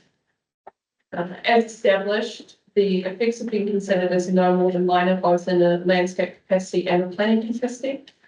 The proposal has changed the subdivision design to further mitigate scale and reaches as identified with the proposed conditions to limit height on buildings and further on building platform allotment 16, which will be reduced to 5 to 5. This further ensures that temporary effects will be lessened to an appropriate amount while buildings are constructed once the mitigation planting is in place. So conclusions on this being that effects are not likely to be more than minor. They're going to be no more than minor. It is consistent with the objectives and policies. It does meet both branches of the gateway test. And so it is considered that it's appropriate for council to grant consent. And just to link back to John, under section 104C of the matters as written by Bridget, a key consideration of this is the impact that this development will have on the community. It's acknowledged that the Trevathans have a lot of impact on the Terrace community, and it's important to be as evident in John's submission that protecting the land and enabling the future generations to be able to live and use and thrive here is key to everything that's been proposed here today. Thank you. I'm happy to answer questions. Thank you. So I guess the key thing here is that in the application that was originally submitted, you know, the view that it didn't comply through those gateway tests. And now you're saying that, sorry, you're still saying that it does, but the refinements have been made mean that it's more certain, I guess, is what I'm Correct. picking up from what's going up. Okay. And got to say, I do find helpful that the very comprehensive assessment against the revised assessment against the policies and objectives. I'm sure Kirsten will too. So I'm not going to go through and there's nothing in there that no, not glad. Although I hope we know. But no, that's quite helpful to look at that view. So thank you for that. Ian, any questions you've got? I'm just interested in some of the similarities and differences between this application and the one at 185 Jolly Road. Are you able to comment on that? Broadly speaking, I don't have Jolly Road's application with me currently or their decision. But broadly speaking, this is designed to be a farm park style subdivision. The large difference here is that we are consolidating the living areas or the residences and proposed developments to one area. We don't have same expanse necessarily, and it was driven by the productive management of the allotment that John can speak to a little bit more, that keeping the proposed residential allotments where they are will enable better productive management of the allotment. And utilising mitigation to ensure that the development is appropriate in terms of the landscape character values.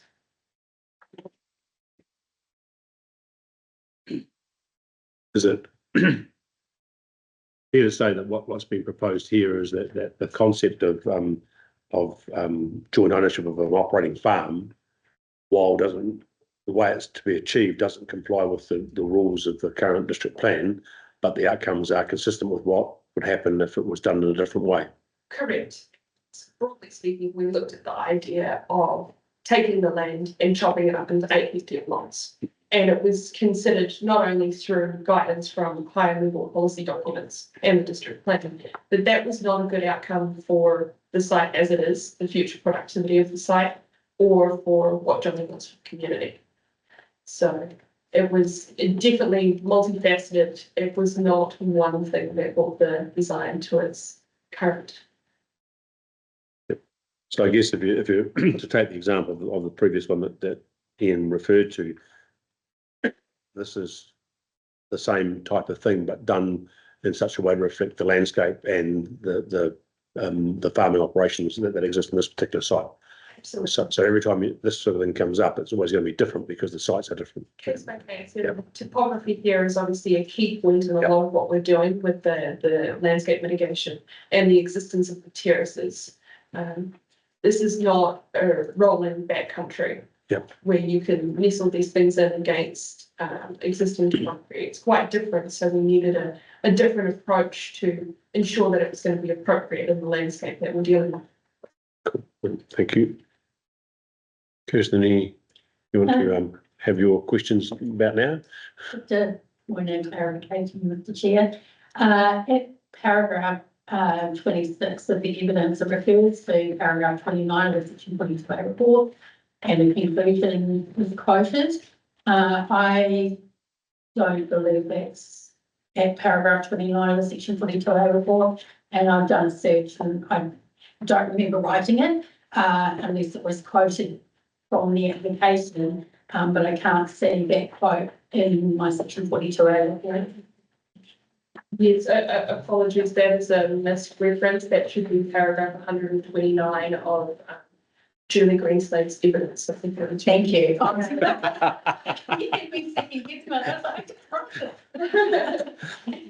you. I'm sure Maddie only did it just to make sure you were checking, because I didn't go looking.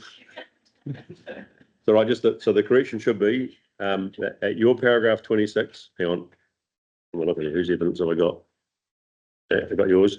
That reference to paragraph 29 of the 42A should be Bob Julie, righto. Chocolate fish. Right, any other clarifications you need to make now? All right. So we're programmed to have morning tea 10 minutes ago. So I think it's probably a good time to stop now, just to give us a quick break. So we're back at, what's that, 11:11 and 15 is 26, so 11:25. We're adjourned.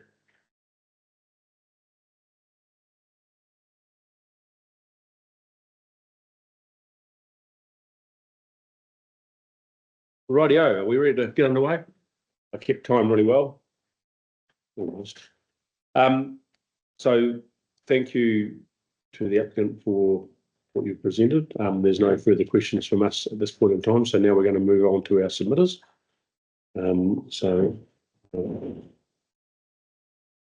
And I think there's just check making submissions. The first up will be Linda Hamilton.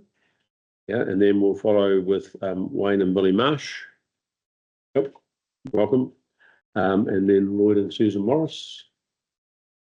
Yep, that's right. Get in the right there.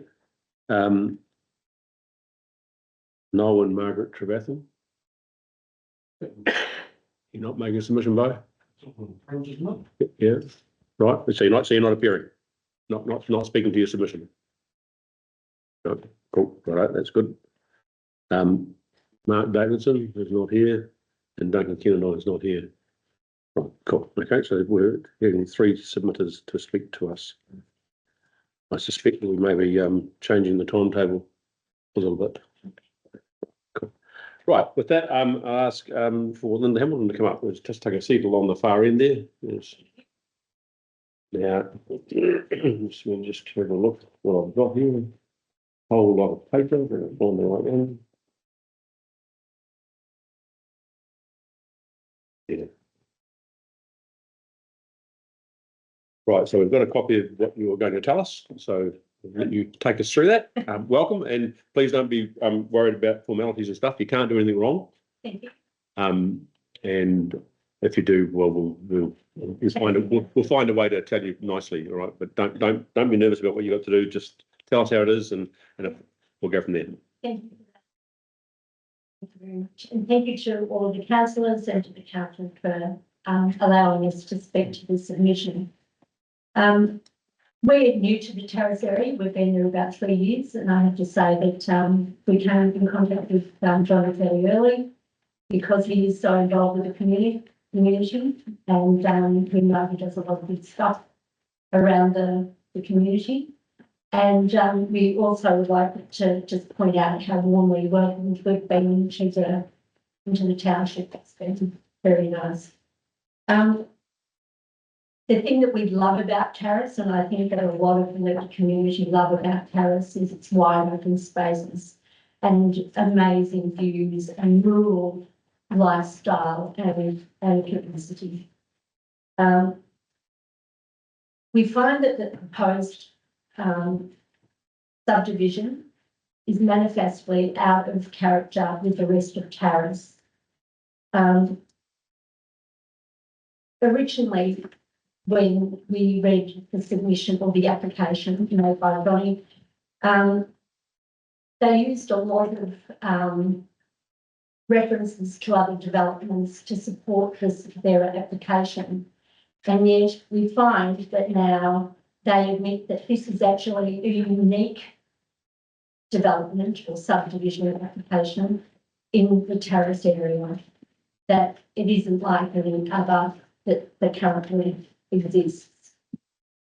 And we also see that this subdivision does not maintain and enhance the amenity values as it seriously interrupts the open form development of the area.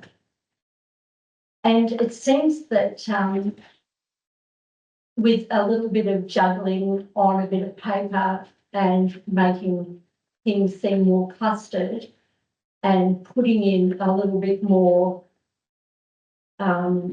spattered vegetation is somehow going to mitigate the 16 new developments, and there won't be just one building. There'll be garages there, there'll be sheds there. They will all be more or less lined up on the top of this terrace. And it's a fact that in the application that they are relying heavily on the mitigation of planting to justify the development. And I think that it's really important to understand exactly where we're talking about and look at the pictures that are being provided by the vegetation that's been offered by the landscapers. I would like to know if these examples were growing anywhere near terrace. I don't believe they will be. And if you turn over the page, you'll see of mine. This is our effort of revegetating along the very same terrace. And this is probably a similar amount of land being revegetated as what John is proposing to do. This is 3 years of growth. We've spent $50,000 on tube stock. We've probably spent another $5,000 this year purely on spraying, maintenance, weed whacking and weeding this piece of land. It's incredibly dry. The land's incredibly porous. It's taking continual irrigation. We irrigate this area for at least 4 hours every 2 days.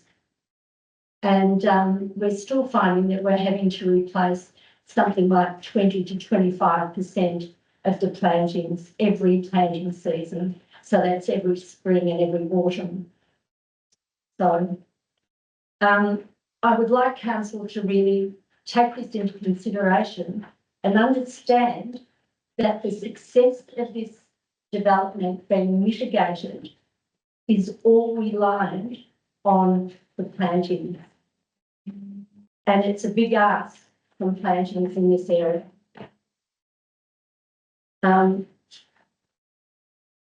like to go on and say that the way the dwellings are set out or the envelopes are set out is that it's essentially medium density housing. That's not what was in the plan as lifestyle blocks. I don't think it becomes a lifestyle block just because there's a farm attached to it. It's a concern in medium density that there aren't the sort of amenities that you would expect. And the sorts of developments that you would see like this are more towards the towns of Cromwell, where you would expect there to all be things like footpaths and playgrounds, bicycle tracks or other amenities provided in there, because you will be expecting in there to be several families and they're not going to be working from home. There'll be lots of people coming and going all the time. This is essentially either a medium density development that's 6 kilometres away from Terrace or 8 kilometres away from the Terrace Community Hall, or it's a medium density housing development that's in a paddock at the end of an international runway. And I know that we've recognised the fact that the CIAL owns the land that's across the road from the proposed development, but we're told that we can't consider it a viable objection, but I believe it's still within council's responsibility to see what the effects of the development is. And I personally believe that my husband and I have thought about this long and hard about coming up with this, but we really think that putting more people in a position of having to deal with a proposed airport in the middle of their building their dream home is a shocking idea. It is, it's something we've been at meetings and we've seen that people have put off their dreams of building. They've been in terrible states, and we were in a pretty bad situation too when we found out that the airport had bought the land and there was a proposed international airport. But we just don't see that it's of anybody's interest to put another 16 families in that position, knowing that this is going to come up again. So I think it's worth thinking about.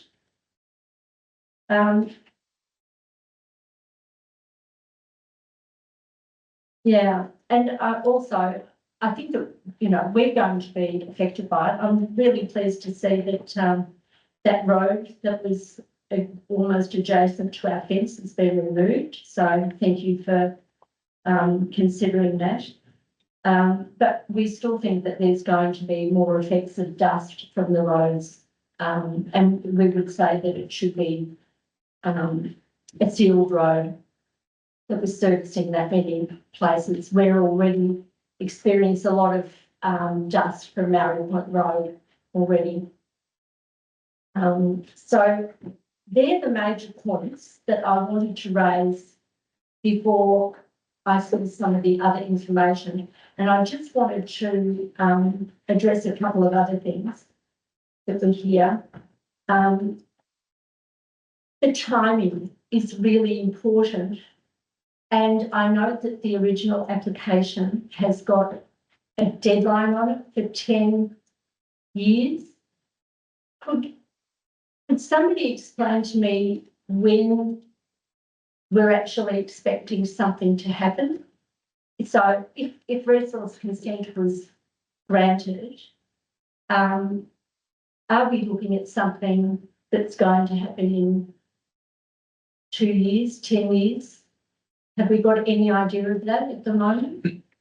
I'm sure the applicant will pick it up in their right of reply. Okay. But I'll make the observation that generally there's a standard lapse period of 5 years. I was going to say 2, I don't know, that's not right. 5 years is the norm for a consent to give someone a chance through, and applicants often ask for something longer. So the default is 5 anyway, Right. very much. So yeah, but I'm sure that the applicant will have heard your question, may have some ability to give you an indication of what they're doing. I've got no idea. So it's my understanding then is that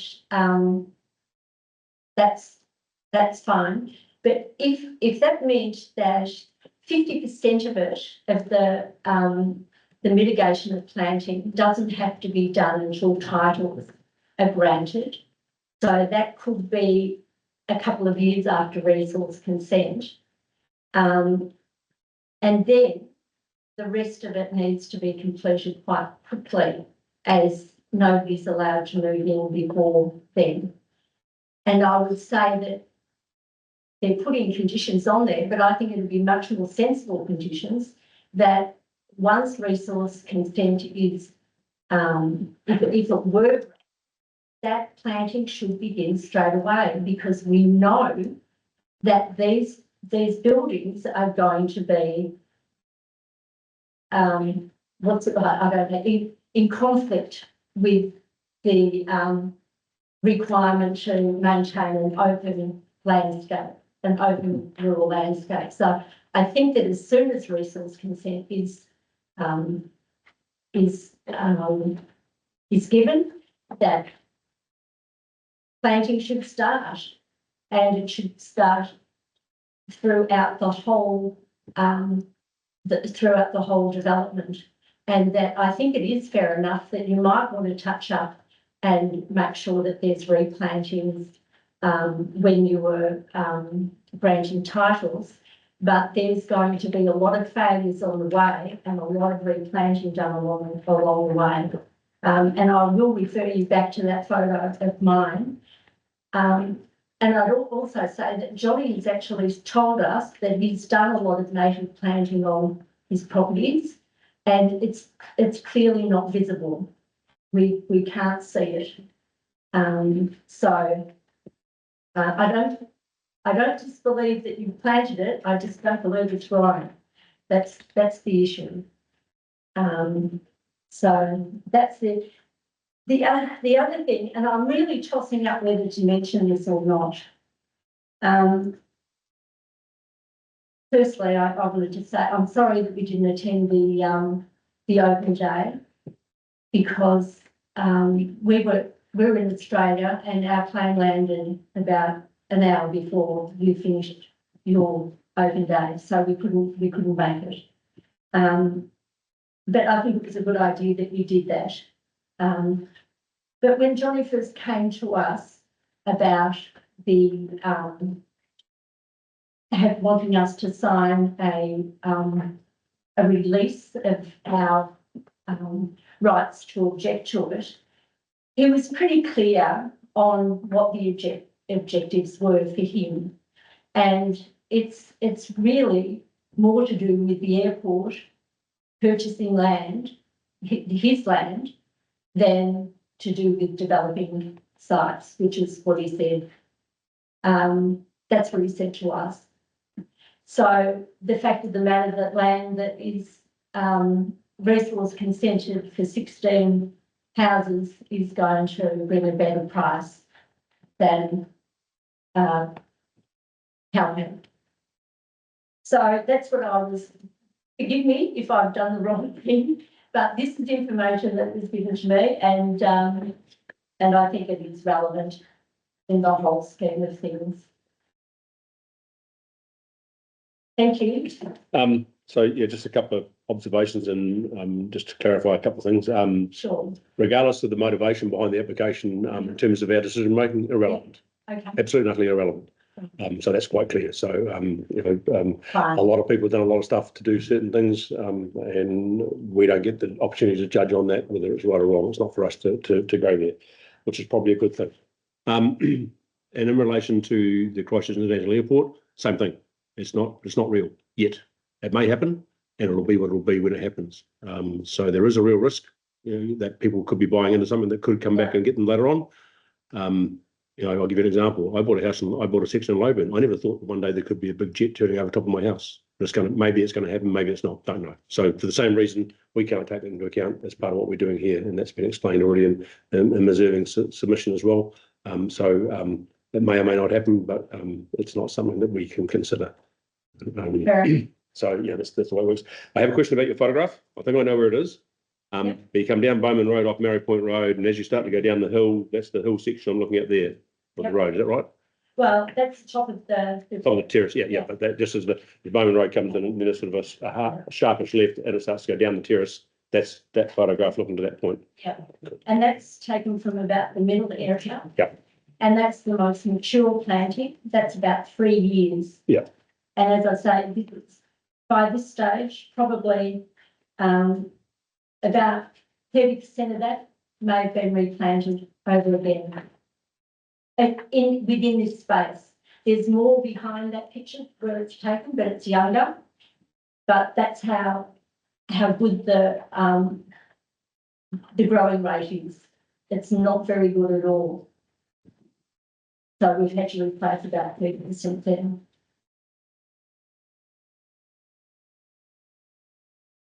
Thank you. Right, all the way over there. Yeah, no questions from me from your submission. Thank you for articulating what the concerns are. And I'm sure there's some things that you would have said that the don't go away just yet, that the applicant would have picked up as well, and will probably pick up and cover off. Ian, any questions? No. Kirsten, any clarifications that you need to get? No. Thank you.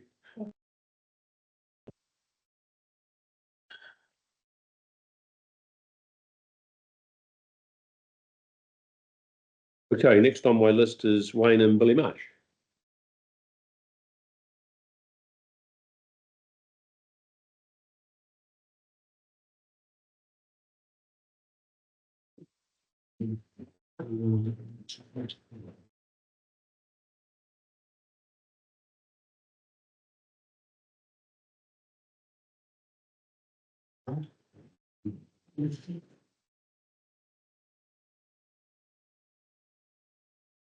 Right, good morning. I think I've got one from each of you, have I? Yes. Yes, I have. Right, so I'll let you tell me how you're going to do this. Oh, yep, okay. Thanks, so. Yes, just a wee question, I have a few, a little thing that to point out things on our video. This, Absolutely. oh, and it reads, that's wonderful. Just make sure you don't get Karen. Yeah, probably, yeah. Oh, I can see it up there. So cool. Yeah, and I don't need to look behind me because I can see it over there. Yes, Yep. yes, I see. Oh. Tina Koto, I thank you for the opportunity to speak today. I am Billy Marsh. I live at 165 Bowman Road with my husband Wayne Marsh, our daughter and 2 grandchildren. We have been identified as an affected party. Our property was purchased in 1995 and we have resided there since 2004. Since my written submission was received by council, the applicant has made some changes to the positioning of 4 of the building platforms. I appreciate that the applicant has recognised the need to deliver a more acceptable plan, but unfortunately, the revised plan has not addressed my concerns and therefore my written submission still stands. I just would like to note that the new poles for the amended plan were only put up yesterday. Right, the receiving environment. Could we have the video of the receiving environment, please?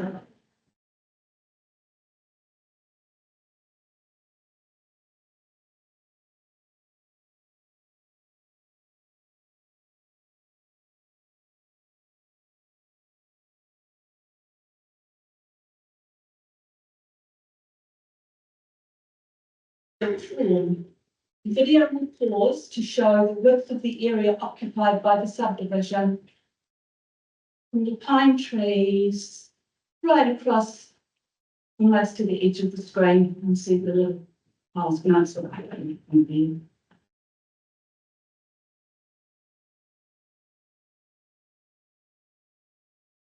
And photo 3, please. So that's the view looking from above State Highway 8 Yes, out onto Mary Point Road, and the yes, no, Bupa Meadow is below that. comes along. Yeah.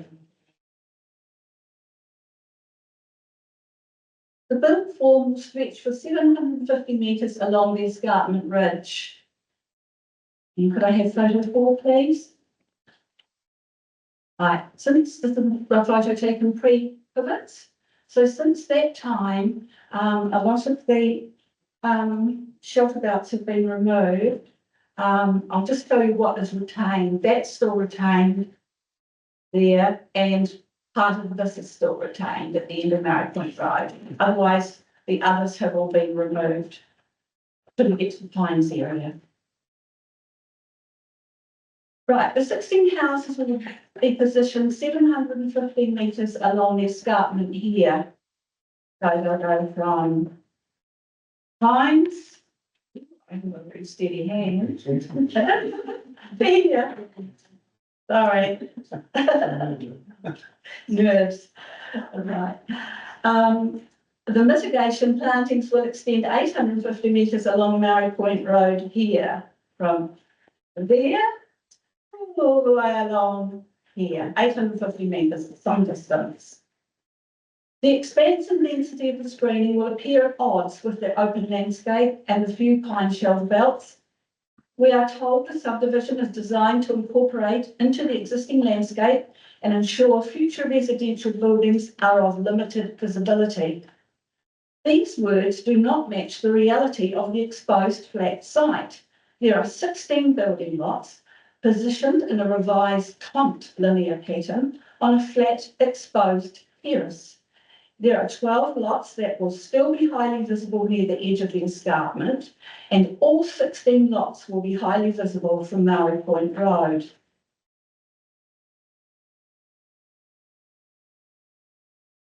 building density is claimed to be less than minor. The proposed subdivision has been designed to ensure built form visibility is minimalised, with their locations responding to the site topography.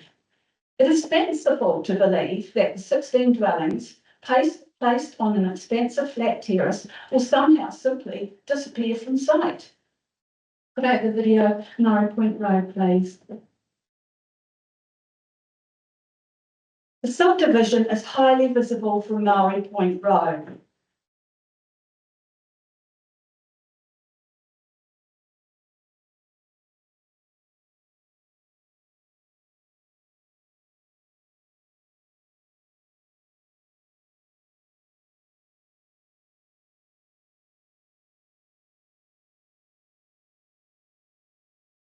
Thank you.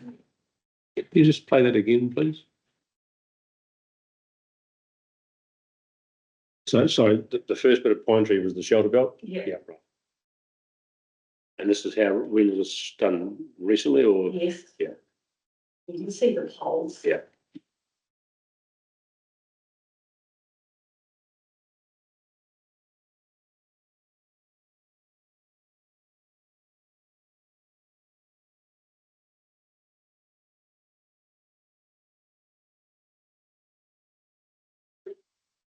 Oh, Thank you. we are told of strategic plantings to minimise the visibility of the built form. Once again, these words do not match the reality of the landscape.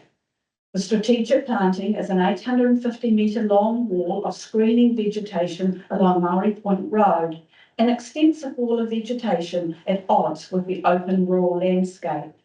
Could I have the next photo, please? Right, this is the GIS map of subdivision in a terrace area. There are 3 consented subdivisions on Murray Point Road, allotments with an average area of 8 hectare and a minimum allotment area of no less than 2 hectare. The GIS map shows the subdivision pattern for our rural land in terrace. A subdivision of 16 2,000 square metre lots is clearly at odds with this pattern. Right, now I'm going to go on to compare the approved subdivisions in the terrace area. We are told that this proposal is similar in scale and effect to those approved subdivisions in the surrounding area. Particular comparison is made to the consented farm park at 185 Jolly Road and Greenlight Land subdivision, also in Jolly Road. I would like to compare these developments. Could I have photo 8, please? And next, that's it. The lot sizes. There are 16 house lots that range in size from 1735 square metres and 5503 square metres. Lot 17, the balance lot, is subject to a no further subdivision clause. And can I have photo 9, please? This is a plan of the subdivision. The building platforms are arranged in a circular pattern with separation between each cluster. The houses are clustered around a central open space. The concentration of built form is located on the top terrace escarpment with relatively flat to gently rolling topography.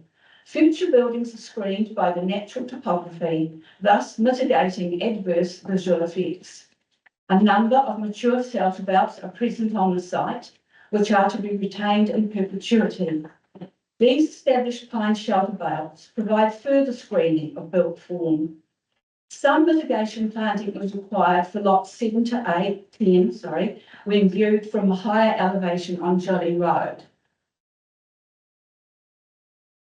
And photo 10, please. The flat top feature of the escarpment is largely preserved. The 16 dwellings have not been lined up along this terrace to take advantage of the stunning views. And onto the next. Sorry, that photograph is taken from Bells Lane? Yes. Yeah.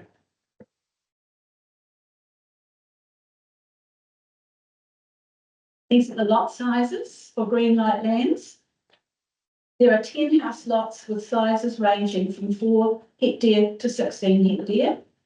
And the next photo, please. This is a plan of the subdivision. This development follows a more typical subdivision pattern in our rural landscape. The house lots are positioned about the terrace on the individual lots. And topography, next photo, please. Right, this is a view from Jolly Road. It shows the rolling terrace and escarpment landform.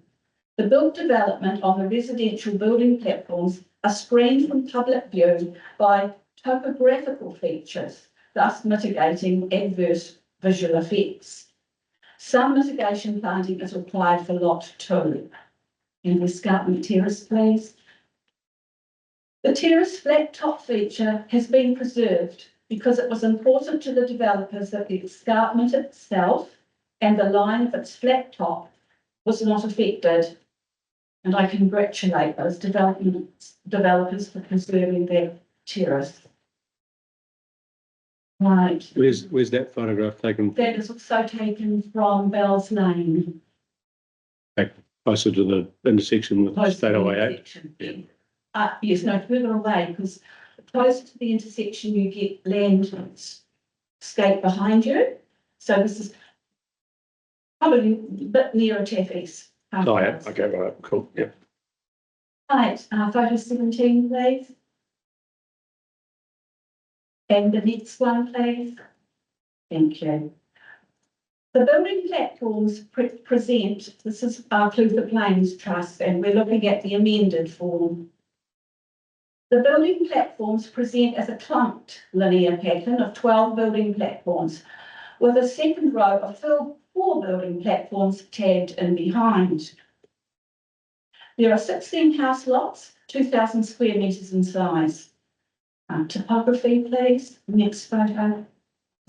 The lots are positioned on a large, flat, open terrace near the edge of an escarpment. The flat topography does not provide any screening from public view. The residential building platforms are highly visible in the landscape. A pine shelter belt screens the development to the north, and an 850 metre planting is proposed to screen the development from Maori Point Road. And next photo, please. This is the escarpment terrace view from the river. For 750 metres along the terrace, the built form will be seen to breach the skyline from Bowman Road and breach the ridge line when viewed from the Clutha Makaau. Now, to summarise, the built form of the approved subdivisions incorporates seamlessly into the landscape due to the topography and the sensitive placement. They are able to hide from view and avoid adverse visual effects. Both developments have preserved the splendid flat top feature of their terraces. The house lots of Clutha Plains Trust are placed in a clumped linear pattern on the edge of an escarpment terrace. The built form in the flat and open landscape will result in adverse visual and rural effects. The flat top of the escarpment terrace is not protected and will be severely modified by multiple dwellings. Right, and the next.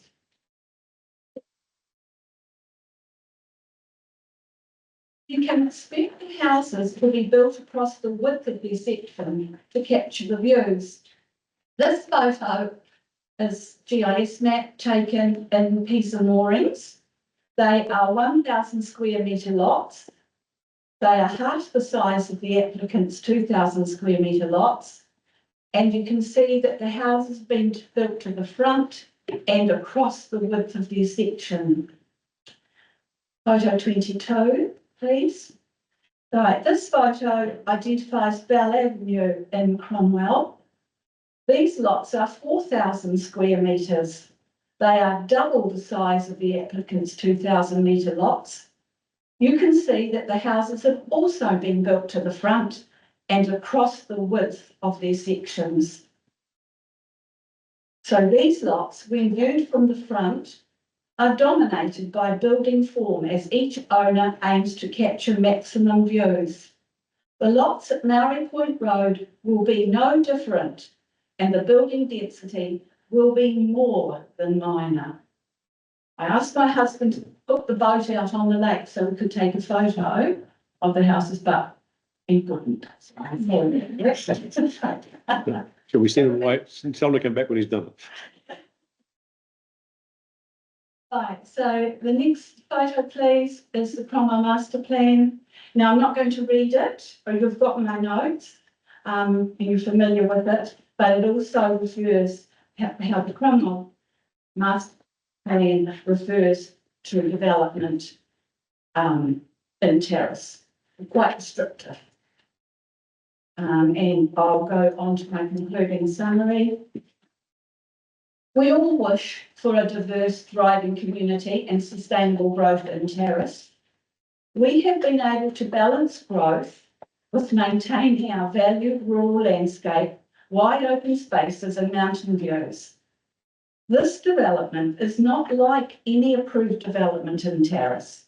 The number of houses, their close proximity and prominence when viewed within the existing landscape is significant.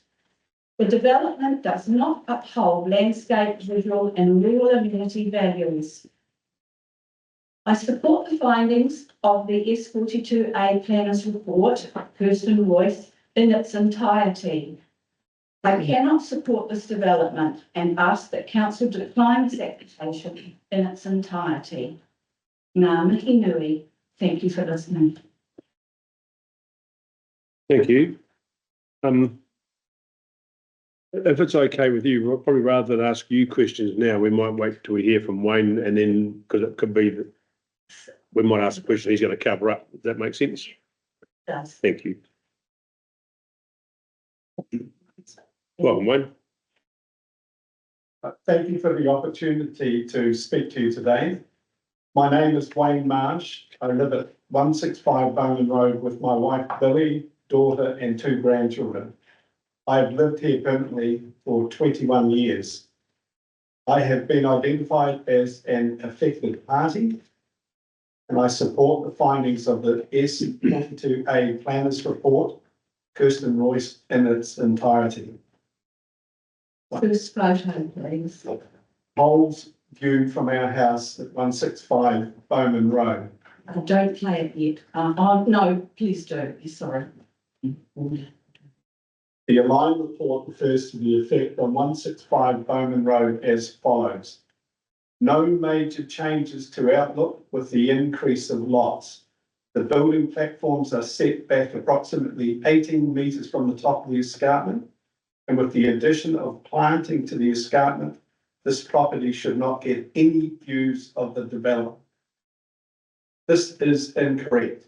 6 profile poles stand out visually from various aspects around our house and are more evident when viewed from our upstairs windows. The further we move away from the house, many more of the poles become visible. Yeah. And photo, next photo, please. What's the big? This is the video. No. It is noted that Patterson Pits and Align have all visited the site and surrounds, but none have visited and viewed from our property. An employee from Patterson Pits, noting visible poles from Bowman Road, was invited to view poles from our property, but declined.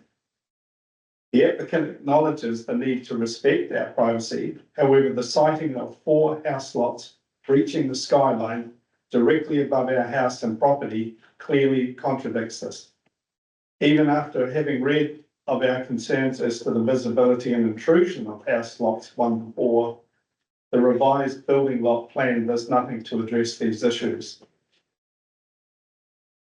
When viewing the poles that extend above the skyline, you are observing a length of pipe some 80 millimetres, 3 inches in diameter. A far cry from the frontage of a house that could be up to 20 metres wide. It is also significant to note that the poles are placed in the centre of the building platform, so it's highly likely that most people would want to build to the front of the building platform, which would make the houses even more visible to us. It is disappointing that the applicant has not fully considered how these houses above, lots 1 to 4, will impact on our privacy. Sorry, I'll stop, we're just looking at those profile poles. And there's a bush above your chimney. Is there a pole in behind that, or just there's only two profile poles in that place? Only two? It's two, that's lot 1, 2, and then 3. So That was my next question. Thank you.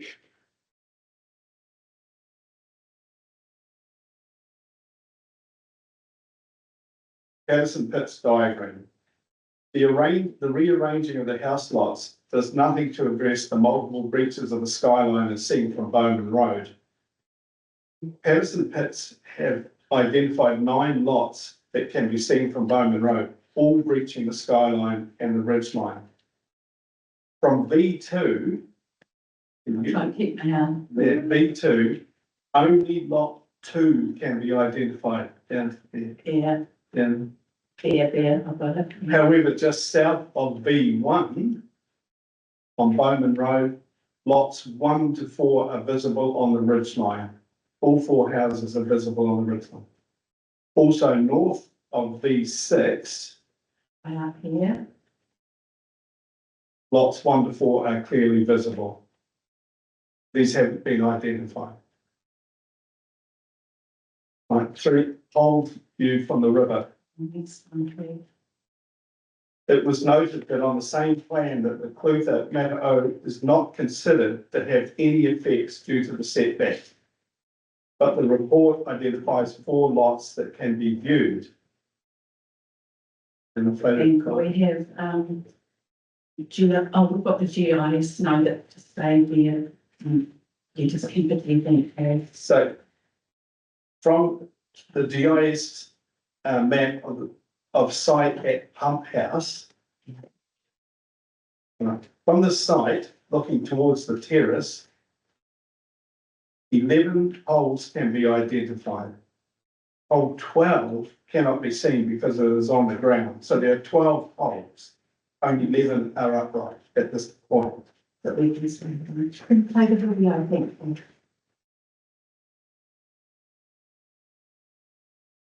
The video shows 11 and one that's on the ground, so it should be 12 building platforms clearly visible from the public vehicle access track utilised by river users and walkers. There will not just be rooftops visible, but the whole house. This is from the public access on Mataho, on Clutha.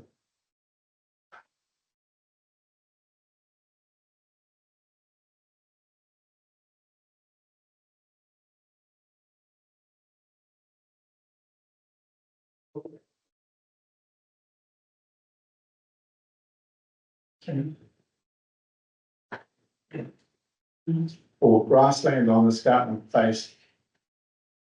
Right. The applicant states that the terrace face is degraded and has pest species.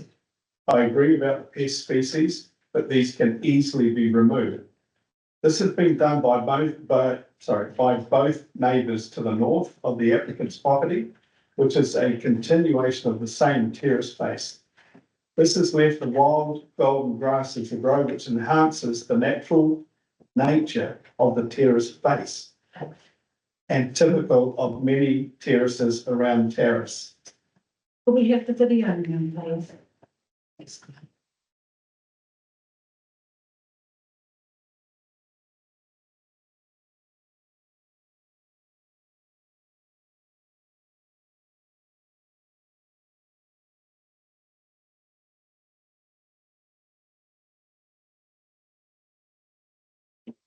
I am concerned that the applicant has underestimated the ongoing care and maintenance that is needed to establish a native planting. I fear this mass planting will amount to nothing more than just plant and die. A more productive approach would be to plant out the wetland area on the lower terrace where insects and bird life would benefit greatly. I feel this is a more beneficial approach than the mass planting of natives on the terrace face, which I believe amounts to no more than earning brownie points for this development. Sorry, before you go on from there, can you just orientate me to that road that I'm looking at? Where's that heading to? Trevathan, No. yeah, the road going under the hill goes into, Worthington's house. Okay, so this is taking it the upstream end of the development. It has a portion of it. Yeah, right. Right, mitigation planting along Maori Point Road. Mitigation planting along Maori Point Road has been commenced already by the applicant, with irrigation put in place to ensure survival of the plantings. This will also reduce the time taken for screen plantings to provide effective screening for visual mitigation. And could we have the photos now, please? Just play them. Next. Thank you. There we go. Okay. And next.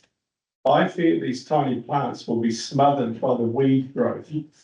I have doubts that these plants will ever provide effective screening.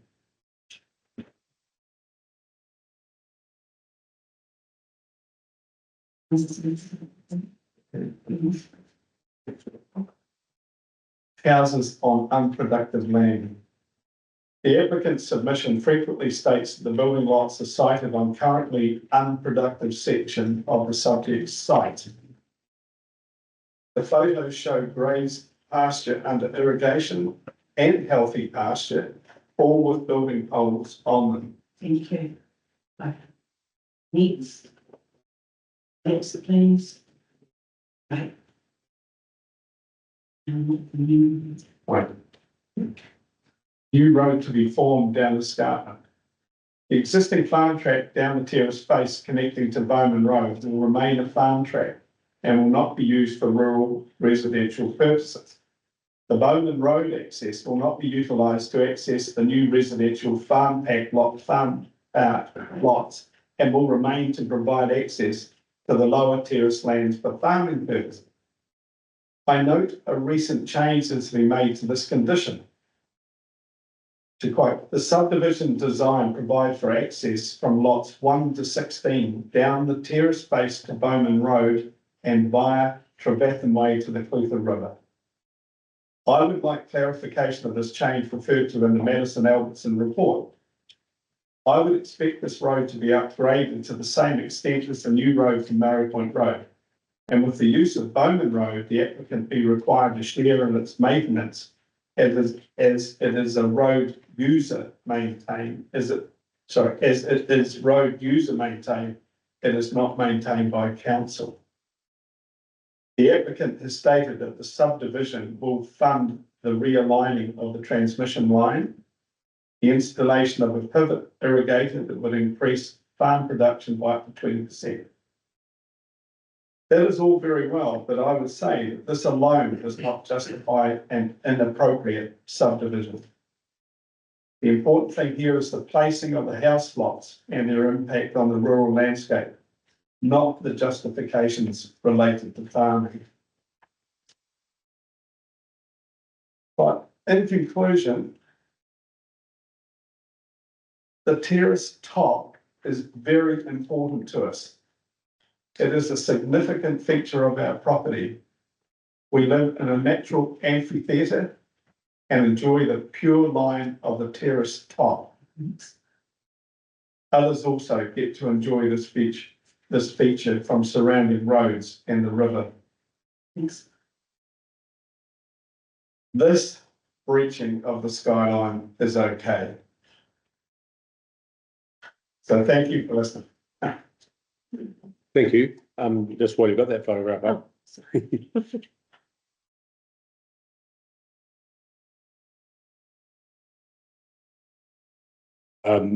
Where's that photograph from? Bowman Road. Yeah. Which bit looking where? Out in the middle, So what lot might that pole be, do you think? the silos, where the green silos are sort of. Oh, yeah. Yeah. No, the silos are. Yeah, cool, that's right, thank you, helpful. Wonder how many people they'll fill those bills will feed, sorry. That's news. Right. Close. Thank you. So while we've got that. Keep jumping there. Sorry. I just thought it was a good example to use for the question that I had, which is about skyline breaches. So you're talking about that sort of skyline breach from Bowman Road as opposed to one that sits, that a house is going to sit on top of the terrace, but will be, what's the word? The background will still have, not skyline, will have more hills behind it, but there goes the classic example where there's you're saying a clear skyline breach as seen from Bowman Road. Okay. And there were 9 identified by Patterson. Yeah, right. I understand that. I don't have any other particular questions, Bill. I will interrupt you. Sorry, I'm on the way, but it was just, might as well do it there rather than go back to the photographs. So thank you. It's been very informative. And just check, I did write something down. I'm going to be able to read it probably, but I'll just check what it was. Yeah. No, thank you. I have no questions, Ian. Oh, sorry, I do have one. You can do it from there. In terms of the landscape side of things, do you think with what's now been proposed is an improvement on what was there previously? There's still 16 houses. Yeah. And still 12 along the front and still 16 viewing from Narrow Point Road. Okay, so if for argument's sake that the top terrace was subdivided into 8 hectare lots and there was, I don't know how many there'd be out there, maybe there was 10 or 15 of 8 hectares, do you think that would be much different in terms of the landscape impacts? I would like to see, it would have to be judged in front of you, like, again, I wouldn't like to, you know what I mean? Yeah, no, I understand. It has to be assessed at the time. Thank you. Can I say something? I think cluster housing is great. And 185 Jolly Road is gold standard because the houses are hidden in the landscape. It has the topography to hide it. To try and shift that to this side doesn't work. And that's the point. Yeah, okay, cool, thank you. Kirsten, is there anything you wanted to clarify? No, all good. Right, thank you very much, appreciate that. I've got to say the photographs and the videos were informative. Right, next on my list, I've got Lloyd and Susan Morris. Mr. Morris, welcome. I've got your speaking notes in front of me. I have to apologize for why it's not here. Quite all right.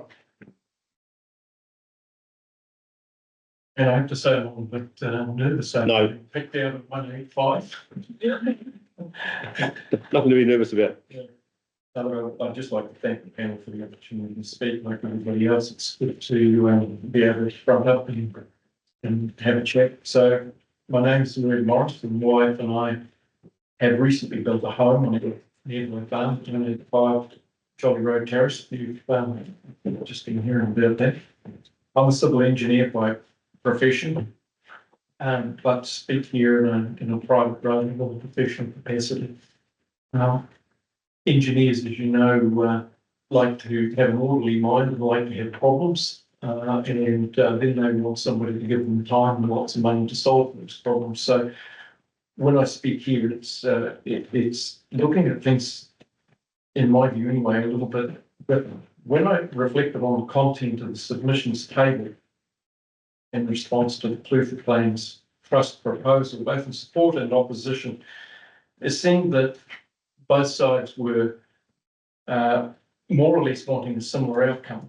They want to protect what we've got at terrace, but seek to progress that end in two opposing lanes. One I've said is seeking to stop development, but that's a byproduct of what's been presented today, and the other is to control it, but both with the same aims. And I've said terrace is a bit of an enigma.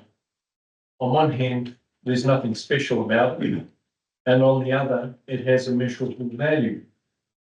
It's nothing special in the sense that there are many small communities very similar to terrace, largely undiscovered gems throughout central Otago and New Zealand for that matter. But on the other hand, to the people who call terrace home, it's an incredibly special place. It's seductive, it's under your skin, it has a stickiness of place quality, and it's genuinely good for your soul. And you've heard some of the submitters talk about that today. terrace located at the foot of the Lindis Pass is one of several key transport gateways into central Otago. And when you reach terrace, you can split your travel into a number of different directions. To understand terrace is to understand the essence of community. Terrace is a place where the land is worked, horticulture, viticulture, farming. It's a place to live and play, a place to make a home, and when you travel to work nearby, and it's a place to retire and enjoy that autumn journey. The once former thriving terrace community has moved through a cycle measured in decades, where their young grew up, left to gain an education, build careers and lives, leaving behind an aging family. Terrace has, though, been steadily attracting new residents wanting to carve out a life in the country, young couples and families. The average community age is lowering, and of course, families bring different skill sets other than just the traditional farming related. We've got a whole range now. We've got mechanics, tradies, and legal and professional people. And I've discovered, even myself, that with the big advent of Starlink, it's opened up the opportunity to work from home, contacting services partner. Everyone needs to live somewhere. The Terrace Community Plan, created by the Terrace residents, is a novel, innovative approach by a proactive community to shaping its own destiny, to determine what the qualities that are important for our community and to bind them into a document. So there's no misunderstanding. It's a guideline found in Central Otago documents. It's a thing and it's real. The trick is how to encourage people into the community while maintaining true to our common values and growing those areas of the terrace plan in an orderly manner that brings all the residents along. My view for opposing and submitting supporters is for opposing and supporting submitters is that the proposal by Johnny offers an elegant solution, seeking to quietly offer a mature opportunity for the community to expand with a reasonable number of new clustered lots. So not one or two in a random, disjointed and underwhelming manner. We need more than one or two new lots in the terrace. But also retaining a productive working farm, allowing lot owners co-shareholding ownership of the farm with the financial benefits and the responsibility, you might add, that brings to enjoy the benefit of larger than normal lots while living in a country environment. It's easier to develop out and work and maintain a small curtilage to a high standard, particularly if private covenants hold the owners to account, and all the while in harmony with the existing landscape. I think there's little argument that conventional small rural holdings are notoriously unproductive and are often difficult to maintain to any standard, particularly when you've got a family and you're working, time, children and other commitments. The proposal seeks to avoid that potential. For the record, I have visited the site when John Trevathan offered an open public invitation. I've walked and driven over the farm, the upper and lower terraces. He showed me his vision for the property, why he placed elements of the developments where he did and what he was trying to achieve, and how he intended to reduce any potential impacts. I noted his comment that it was important to him that he be a good neighbour. And I don't know how many submitters took up the offer to view the proposal. The Section 42A report recommends declining the application on the basis the proposal does not pass the Section 104D regulatory gateway, being inconsistent with the CODC sections, and I've noted those ones there for reference. The applicant, it's stated, the applicant has not established that adverse effects of the proposal on the rural character and amenity and landscape and visual amenity are no more than minor, and that the proposed mitigation will be effective within a reasonable time frame. And note that the RMA allows the consenting authority to grant resource consent approval for a non-compliant activity if the adverse effects on the environment will be minor or not contrary to the objects and policies of the relevant plan. I think the section 42A report noted that the application is assessed as inconsistent with, not contrary to, and so consideration can be given to granting consent. Planning maps highlight a natural hazard flooding on the lower terrace. And just for clarity, the Central Otago environment, as we know, has many terrace systems. Referencing the lower terrace is to reference that just above and beside the Clutha River, the bottom of Bowman Lane, on the same level as where Marsh residence is located. And the upper terrace is that level that extends over the entire area of land encompassing the proposal Maori Point Road between State Highway 8, Bells Lane, including the airport lands, and even the bottom terrace of our farm. So the upper terrace referenced is not a skyline terrace system, it's simply the main large flat farming terrace in that area. There are higher terrace systems and mountain ranges surrounding the property in the distance behind. I've said, and I might need to reconsider this, that the skyline breaches are all but impossible from the lower terrace due to the setback inwards intersecting the top edge of the escarpment, not to mention the range in the background. But having seen those photos, it's quite clear it depends where you stand and take those. The proposal is not located on the lower terrace, doesn't go anywhere near the flooding designation, but that area of land is contained on a common title that encompasses both terrace systems. And because of that hazard designation, there's no opportunity for permitted basing. The rural landscapes characterised by tree planting for shelter belts, cluster amenity around dwellings and commercial tree plantations. In this case, the shelter belts are straight lines beside fence lines and boundaries, which is very common, providing shelter for stock from the predominant northerly winds, slowing the wind, which sucks the moisture content out when you irrigate pastures. And if you're running irrigators, then you need relatively large uninterrupted paddocks. So shelter belt placement is practically based along established principle. To suggest that tree line placement for this proposal is somehow inconsistent on the property, I suggest does not appreciate the wider context. The applicant's already established a covenant of plantings. We've heard about that. He's seeking to enhance the amenity of the property as part of his farming ethos that you do. If you earn your income from the farm, you look after your land, don't you? There's a suggestion there may have been an over-reliance on screen planting, given the harsh Central Otago environment. Screen planting is everywhere. It is a dominant form.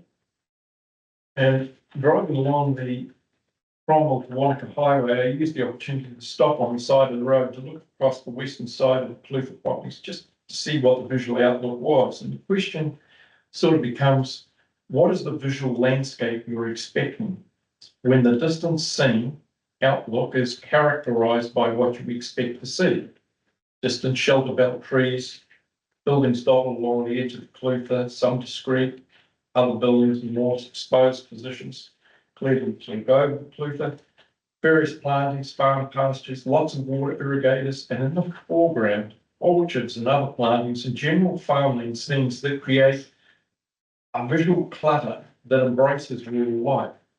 To some extent, the view would depend on where you stop, and when you're driving on an open road at any speed, it's questionable if you'll see anything specific within a view line.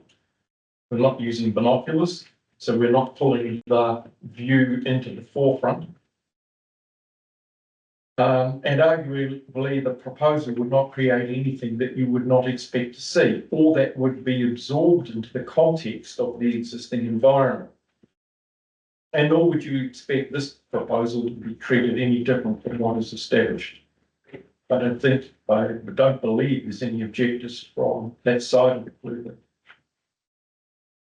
The section 42A report noted that the applicant suggests that the land proposed for the farm park has not been capable of effective production over a long period of time, but does not provide any evidence supporting this. I think Johnny may have addressed that. There is an Aurora power line that crosses the paddock and prevents the installation of a water irrigator. Moving it is possible, but very expensive. I wouldn't like to be moving 66 kVA line myself.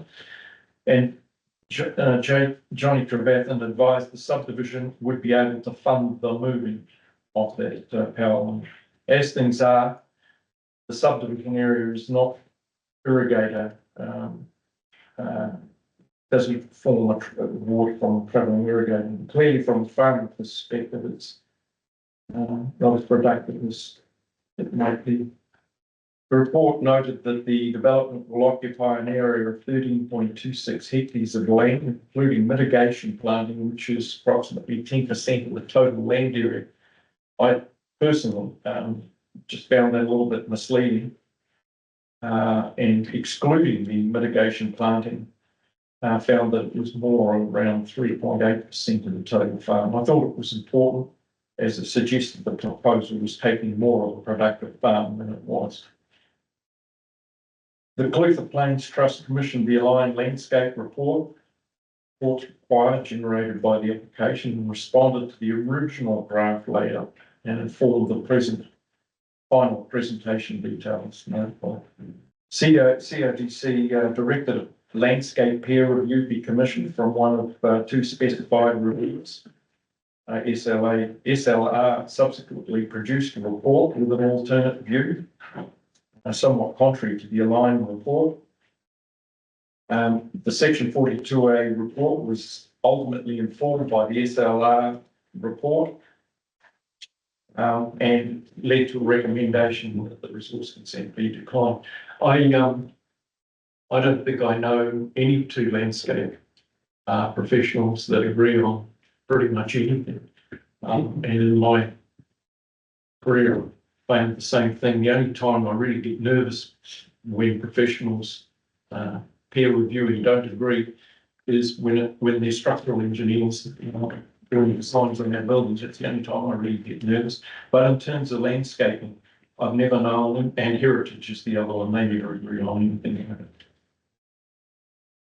I understand Johnny Trevathan listened to concerns raised by objecting submitters and took steps to mature the original application with tweaks and thoughtfully attempted to mitigate those concerns. So of the two landscape assessments I've read that underpin the section 42A report, I've read both. I tend to agree with the aligned report and have less empathy with the SLR report. That's just a personal view. In terms of practical components necessary to service the proposal, I don't believe that anybody has raised any practical impediments. I think the section 42A report agrees with it as well. There's no problems with the roading. NZTA don't have a problem with the intersection. It's set back far enough on the corner. In proximity to State Highway 8, it's on the sealed portion of Mary Point Road. It's on an internal curve, which offers excellent visibility both ways. It's a low traffic environment, traffic slowing down to the intersection, or it's slowed down to turn the corner. That's pretty straightforward there.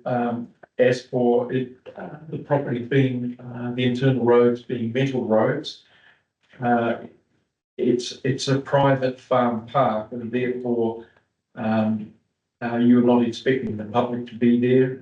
There would be no ongoing commitment from Central Otago District Council for any maintenance, and having the road in metal is usually a response to having stock on roads. They tend to shred the chip seal. Sanitary sewer and stormwater. Mount Isa Geodrill Gavin Tappett's at the top of his game. He's a well-respected geologist, excellent at what he does. no anticipated bearing foundation problems, ground soakage, or sewage disposal. There's many different sewage reticulation schemes that you've on the market offering both gravity and power treatment options, all offering primary and secondary treatment characteristics. I'm a particular fan of gravity, less things to go wrong, but I also appreciate that the powered systems can pump the water through to irrigation, to landscaped areas, and so you get a benefit from that. Partially buried water tanks offer multi-use opportunities to harvest rainwater for drinking or landscape watering and provide the firefighting reserve, and treatment for households commonly point of use anyway with filters and UV treatment. And as a continuous supply source of there is a articulated waterborne shelter belt, progressing the removal of existing tree lines are now considered to be wilding species, and replanting with others over time should not reasonably cause concern with neighbours. But I've been hearing something this morning that might have just changed my mind. It takes a long time for trees to grow in this environment. Even on our own property at 185, the pine trees that are there, somebody might call them a wildling, but I'm definitely not going to cut them down anytime soon. And the reason is in part, and it would be the same on this property, the predominant wind, the terraces in this terrace heat up, the air rises, it sucks the cool air off the lakes at Hawea, and the wind just whistles down that valley past Queensbury, which is a narrowing valley, and there's a bit of a curve, so it accelerates as it comes down. So the predominant wind is the northerly, not from Johns to the neighbours, but from the other side, but it's still a concern. Reverse sensitivity to neighbours and from neighbours is, I don't think, likely to be a problem. There are existing farm noises unchanged, vehicles, tractors, stock, dogs, lights at either end of the travelling irrigators continue to flash, which can be a nightmare sometimes. In short, I don't believe the new residents and neighbours will be an exception to each other's activities, and which are conditioned by a standard CODC rule clause in any case. I think that's me. Thank you, Mr. Morris. What a candid and succinct way of putting things. Thank you. And I note your comments about landscape architects and trying to take the different views. Wasn't meant to be disrespectful. No, I don't think it is. I think it just highlights it's a very subjective practice. Is what I think comes out of that, and I don't think anybody's ever wrong. It's about how different people look at things. So yeah, it's the way they expressed it was quite helpful. I don't have any particular questions for you.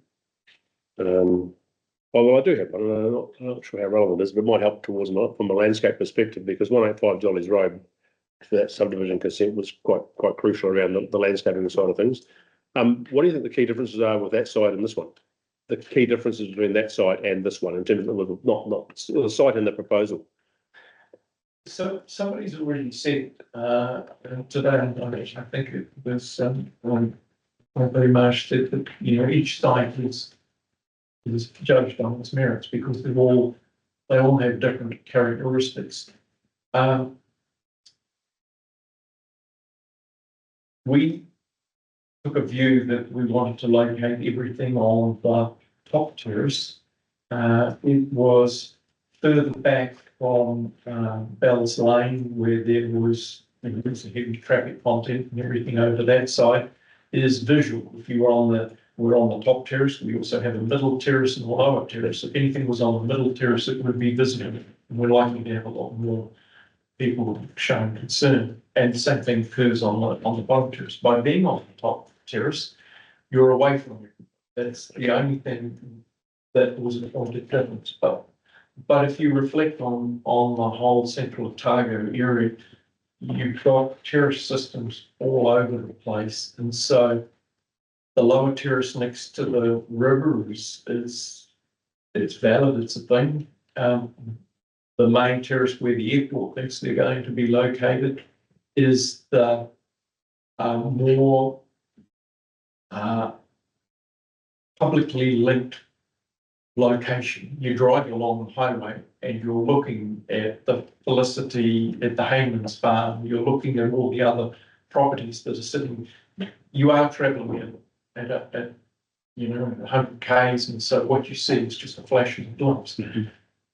So it's interesting that you should say that, because we were at the junction of Bells Lane and State Highway 8, and we were looking at our property, and it is clearly visible above the top of the terrace, but you have to look for it. And there's a line of trees and then the house. And so if you didn't know where to look, you wouldn't see it. It would just blend into the background in context. So I'm quite sure that I've answered you. No, you've led me to where I wanted to end up. So taking what you'd said earlier about you've got to be looking, would your view be that if you were driving along Murray Point Road, that for those houses that'll be on your left if you're heading towards Bells Lane, you'd need to be looking for them, or you think they'll be more likely you'd see them as part of your experience?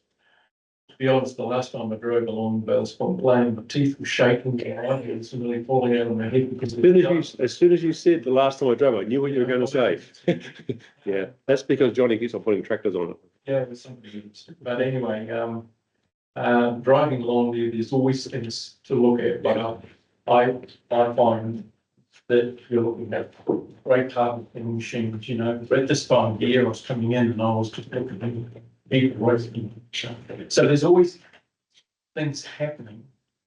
And the things that are happening that are real in the moment tend to take your eye on things that are part of the background. So tree lines are background.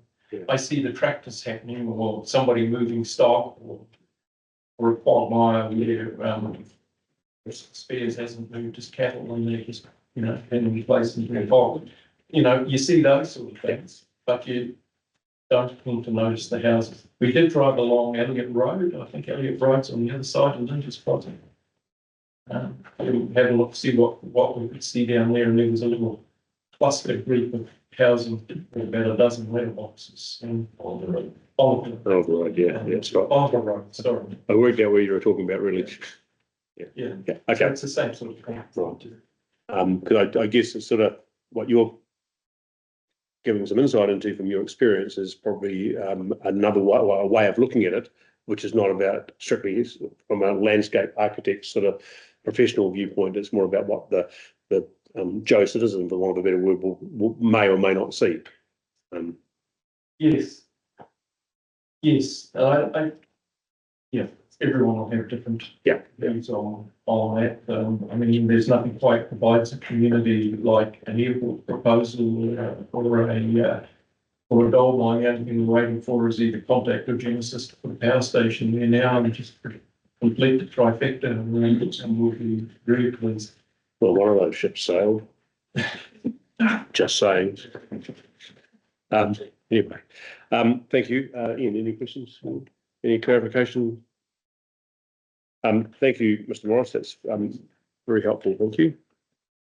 Right, just to make sure, so I did have a maybe for Mark Davidson and Duncan Kennedine to be appearing today, but they don't seem to be here.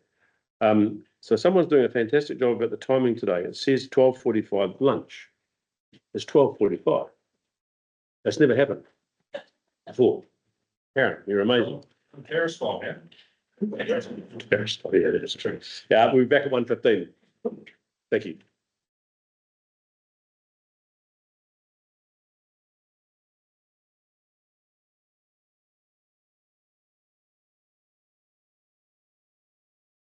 Okay. Right, welcome back to this meeting of the Central Otago District Council Hearings Panel.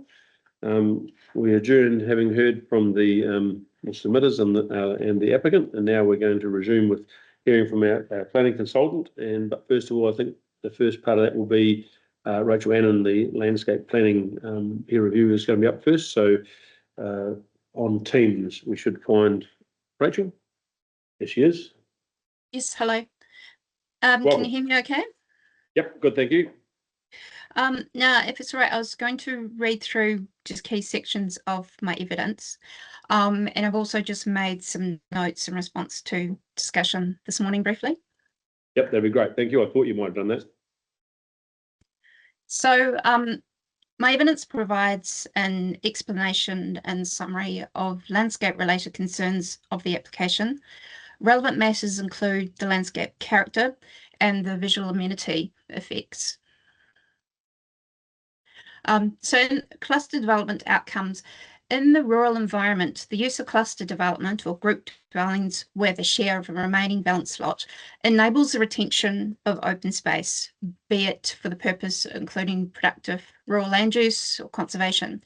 And in this way, the generic landscape characteristic of open space dominating over built form can be retained.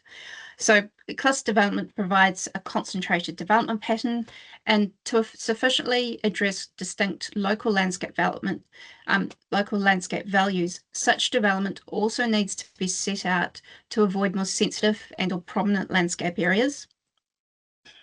While the application sets out to achieve the former, the latter point is considered neglected. I consider this remains the case with the recently provided revised design. So with regards to location, with regards to this distinct landscape characters and qualities, landscape terraces are an identified local landform pattern contributing to the sense of place. The gradual sweeping curve, which you can see in plan view of the upper terrace aspect of the site, sits above the lower terrace and floodplain areas of the site, adjacent properties, and the river and its margins. And to each side of the river, the layered terraces are of some scale and extent within the setting. They're a key landform pattern of the valley experienced south, and in this area, south of Taurus where the application site is located. Landscape masses associated with the terraces as a defined horizontal landform pattern include a level of visual prominence, particularly of development and proximity to a terrace's leading edge. The rural character, amenity, and scenic qualities of these more visually prominent locations are more sensitive to increased levels of built development and consequently adverse effects on local rural landscape character, values, and derived visual amenity. So the application, I consider, remains a subdivision row, albeit with minor gaps in the doubling of some allotments. By nature, its linear arrangement, the proposed subdivision, misses the discrete ability of clustering to, in the first instance, sufficiently absorb the individual dwellings to be read as groups. In this broad valley landscape setting, the concentrated density of the 2,000 square metre allotments will encompass an overall length of approximately 770 metres. The application inherently lacks visual containment due to its lineal and condensed arrangement, the prominence of this near terrace edge location, whereby an 80-metre setback is ineffectual in this prominent location, and the extent to which the terrace row-like development pattern is at odds with the expansive rural setting. The relevant issue is not just the potential to screen the application, but the overall appropriateness of the development location and layout on site.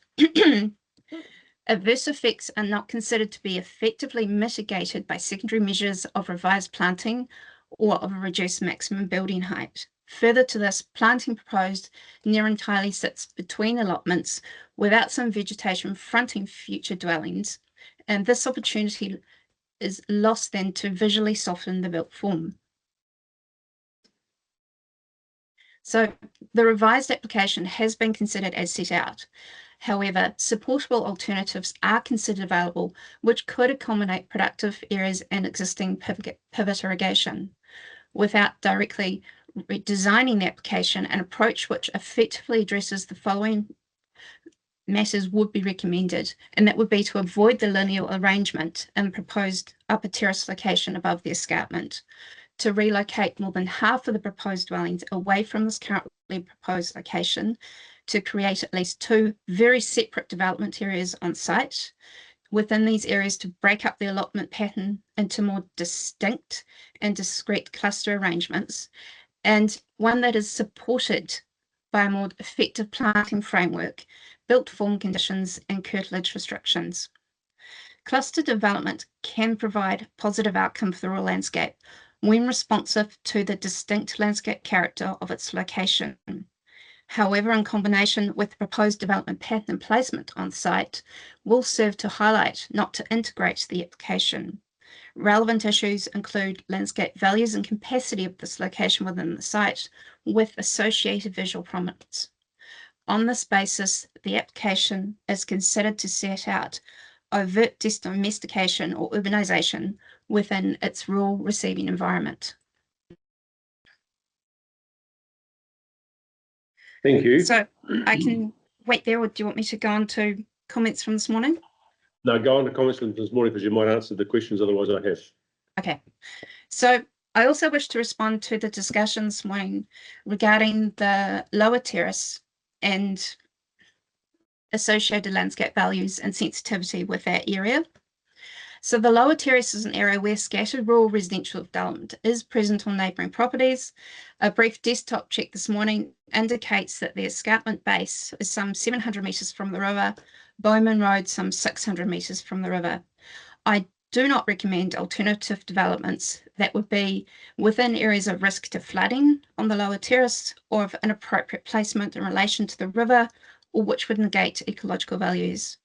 I have previously carried out in-depth studies comparing landscape capacity of dwelling placement and considering areas around upper and lower hillsides, or in this case, terrace locations. On a landscape basis, I find that generalizations of greater comparative sensitivity of the lower area, such as the lower terrace as a whole, are difficult.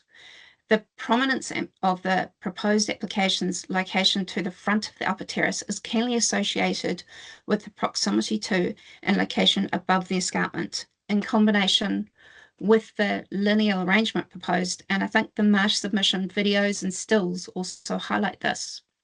Again, while acknowledging that we're here regarding the application as set out, from my involvement to date, I consider that there are opportunities which may involve both terraces to better integrate cluster development than the application pattern and placement sets out, while retaining the property's productive rural function. And I just had some brief notes on planting. So, for instance, an oak tree species, as listed in the original plan, may generally take 5 years to reach 4 metres in height. And that's one of the larger species involved that could give you more screening. It could reasonably be anticipated to take longer in this environment, and the planting success rates and plant health can suffer where conditions are tougher. It's problematic that the application leans heavily on planting mitigation in this environment with a dry climate and stonier soils. There are also concerns of the planting approach, whereby planting around the allotments nearly entirely sits between them, rather to the front of the back of buildings, where it would afford greater mitigation from below or from Murray Point Road. This is also more so with the lodged with the update than with the lodged application. And the embankment planting also restricts taller species to the lower areas, and where it can't, afford any screening or visual softening of the development. So that's everything I've got. Thank you. So the description of there being sort of the lower terrace is immediately above the river, and the next terrace is the second terrace, and then as you go back in that landform, there are other terraces out further up above Bell's Lane that are above there, or even over towards the east of, I suppose, State Highway 8. Yeah. Is the key issue here then really one about the closeness of the proposed clusters to that on that second terrace? If they're further back from the edge, does that make a difference in terms of from a landscape perspective? Yes, it's both the fact that they are, in terms of the scale of the landscape, the receiving environment close to the leading edge of a terrace, of the, above an escarpment, but it's also the fact that there's a row of them. And when there's a row, you read every single, or, near every single dwelling. When you have a cluster that's arranged as a group, you can do this in a way which you don't see all the dwellings. by means of how they're arranged, by planting in between them and things like that, you can also give them privacy from each other in that way as well, be it with architecture and with the planting supplementing that. So it's both the pattern and the placement. And is that landscape impact greater when you are looking from that lower River Terrace, Bowman Road, than it is if you were, dare I say, on the corresponding terrace on the other side of the river? It's more immediate, and when you sit further back, you're taking a broader view. But what you were talking about is the visual effects, which is one part of it, because the landscape character effects are the capacity of a place to absorb change and still retain its character. So when you were talking about, is it greater from, you're talking about the visual effects. Yeah. Yeah. Okay. Righto.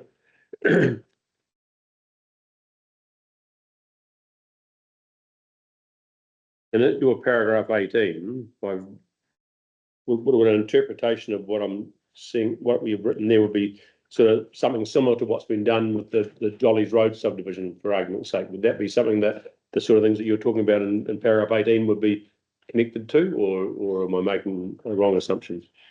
You do take, it would be more along those lines, but again, it needs to respond to their place, to that site and everything, obviously, and look at the opportunities you've got there. And they each have, different ways in which this one in particular, the goal being to retain the protective land and the way the pivot irrigation line's working. So you do factor everything in for the project in the place. So and would I be going too far to say is that what you're also saying there is there's probably a way of achieving this on the subject land, but you'd have to consider these ways, that these are the ways you'd have to, these are the things you have to consider to be able to do that and not have any impact on the landscape. Yeah, I wanted to put some guidance in there because it's not my role to design it. No, I realised that. I thought that was, I tried to find the plan, but I couldn't see it. Yeah, all right, no, that's helpful, thank you. Ian, you got any questions? No. Right. Thank you, Rachel. Okay, thank you. I think we'll move now to Kirsten for the 42 and any other questions or clarifications she might have about landscape, she'll pick up as part of what she gives us now. Is that a fair assumption I'm making? Excellent. Thank you. So just a couple of things when I'm reviewing the evidence in front of me today. I note that the applicant seeks to now introduce residential building platforms to each lot, but there is no application under Rule 4737 for the panel to consider. Certainly maybe want to find some guidance on that as to whether the council can consider an application that it hasn't got before it. While the ultimate intention is to establish residential dwellings on lots 1 to 16, the only land use consent applied for is for the yard breach, which arises due to the proximity of the lots to each other. Each lot will need a future land use consent as and when it is developed. But I just caution with the potential review of the rural section of the district plan, the ability to obtain the future consents is unknown at this time. I agree with Ms. Irving that the lot size is only one control to manage adverse effects of the subdivision. However, what is proposed is a significant departure from the lot areas typically associated with rural subdivision. That said, farm park style developments have been considered favourably by council previously, and there is a recognition that when done well, these can maintain or enhance the productive capacity of the land while not compromising visual amenity, rural character and landscape values. I accept that the proposal will maintain the productive capability of the land and that generally the subdivision can reasonably be serviced without significant adverse effects on the environment. I also agree with the introduction of the centralised wastewater system, the use of locally sourced plants for the ecological planting, and an offer of an accidental discovery protocol condition. The issues relating to cultural effects have been reasonably addressed by the applicant. I remind the panel, however, that it has no evidence before it relating to the design or effectiveness of the wastewater system. So we're just assuming that a communal wastewater system will address those concerns. The main point of contention relates to the visual amenity, rural character and landscape amenity. I note that the proposed changes to the subdivision configuration intends to increase the gaps between the clusters, the relocation of 4 lots to the eastern side of the proposed access, and the proposed amendments to the landscaping and communal wastewater system. I defer to Ms. Annan and her expert assessment as to how successful the mitigation of proposed changes will be. But I note that the development relies heavily on planting to mitigate adverse effects. And I consider that the evidence presented by the submitters today further cements my concerns as to how effective this mitigation will be and over what time frame this will become effective. With regard to the conditions of consent, I've had to review these on the fly, but I generally accept the changes proposed in the revised draft circulated by Ms. Irving, but I make the following comments. And I wonder if it'd be helpful to get a copy of for the panel to have a copy of the conditions, just so that I can refer to the numbers. Copy in. There's another question. Which?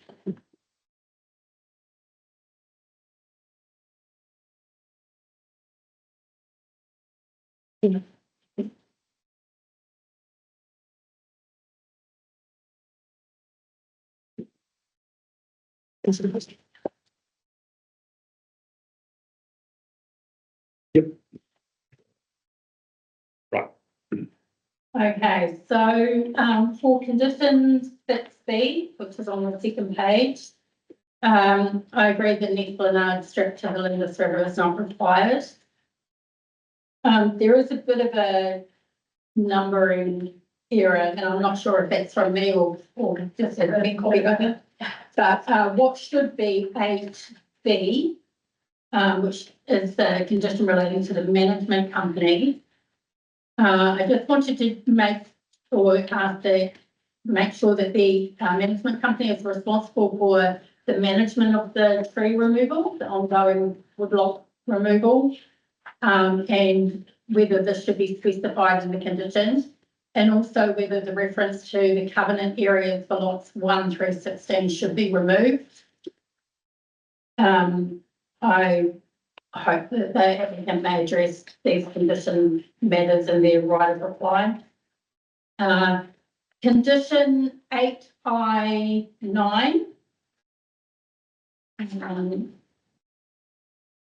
I think this refers to pest management and protection of plants, and I think this should also be broadened to include wild and fine controls.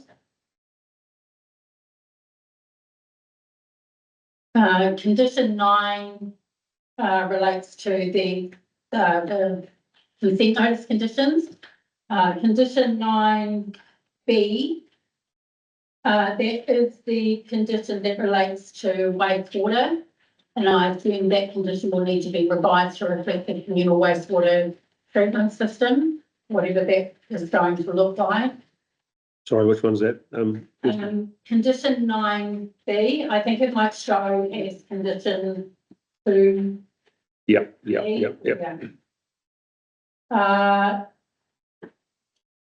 And you said what there? Sorry, That refers to the individual wastewater treatment system, Yep. which are now to be replaced with the communal wastewater system. So the condition will need to be updated to reflect Nice to reflect. Yep. Thank you. Sorry. what that looks like. And bearing in mind as well that COTC engineering haven't had an opportunity to consider a communal wastewater system at this time. Sorry, and that goes in line with your comment you made earlier about saying that it's been talked about, but there's not a lot of detail about it. So obviously that detail would need to be part of that to give some, if it was to go forward. Yep, I understand. Thank you. Condition 9O talks about a planting plan for each of the individual lots to be submitted as part of the building consent process. As I noted earlier, each of those lots, should they be developed, they would need to obtain further resource consent. So therefore, I think it's appropriate for the landscaping plan to be submitted as part of a resource consent application, because those dwellings may rely on the mitigation offered by that. And then condition 9R refers to the lot 100 landscape covenant areas, and I'm not entirely sure that we have identified that there are going to be matched covenant areas within lot 100. And so that will need to be addressed back at 223 stage. In terms of conditions, the applicant does not want to limit the potential for future residential development on lot 17. They may wish to put a manager's unit in there or something. Lot 100. Lot 100, the 17th lot. Yeah, you tried to trick me. You see? Yes. I was listening. Apologies. And so I know that this will be subject to further resource consent. However, I do recommend that lot 100 be made subject to a no further subdivision condition, because the lots 1 through 16 rely on the balance area of lot 100 to achieve those smaller lot areas. And then lastly, when relying on the evidence of Ms. Annan, I continue to recommend that the application be declined on the basis that the proposed mitigation is unlikely to adequately mitigate the adverse effects on rural character, amenity and visual amenity to the extent that these would be no more than minor. Thank you.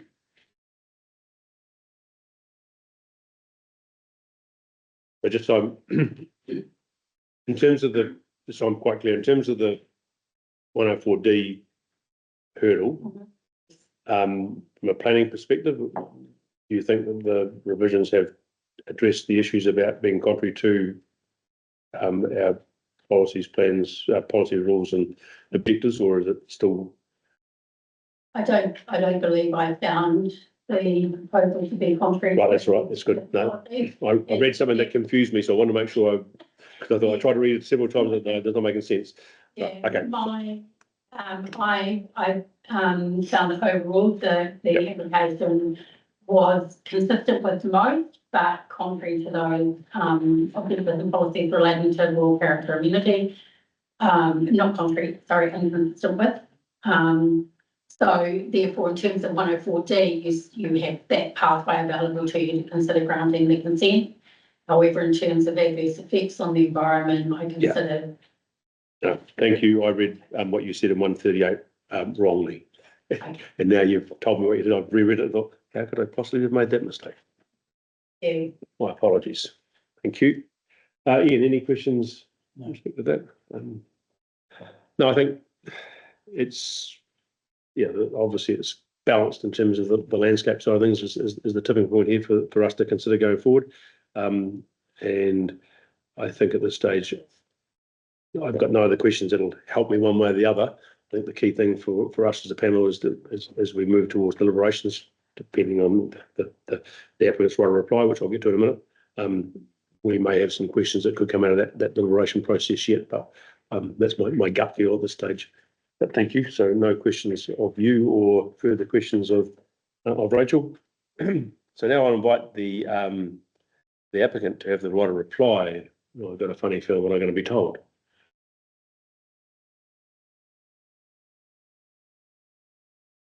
An oral right of issues that have come up during the course of the hearing. I do think that there's been things that this raised to be conditions and also some of the submitters that I think we revise again the conditions. Yeah.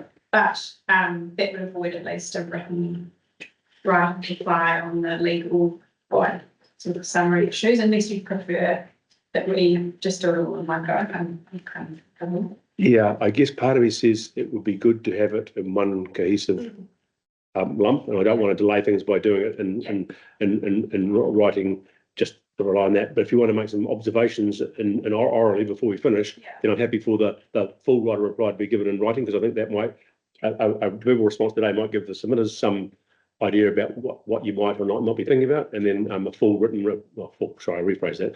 A written reply would then make it clear, and then makes it easier, well, not easier, but makes it for the panel so we're quite clear, we know what we've heard, and we can get things right in terms of coming to a fit and proper decision. So yeah, if you want to make some closing remarks, if you like the one of a better word, and then we'll accept it in writing. So we know the remainder this, All right. and so it'll be starting to my estimate, low for you. I think the question, and I think the question's been asked a couple of times about, I suppose, the similarities or differences between this proposal and some of the others that have been discussed. And I think in most cases, people have highlighted the sort of site-specific nature.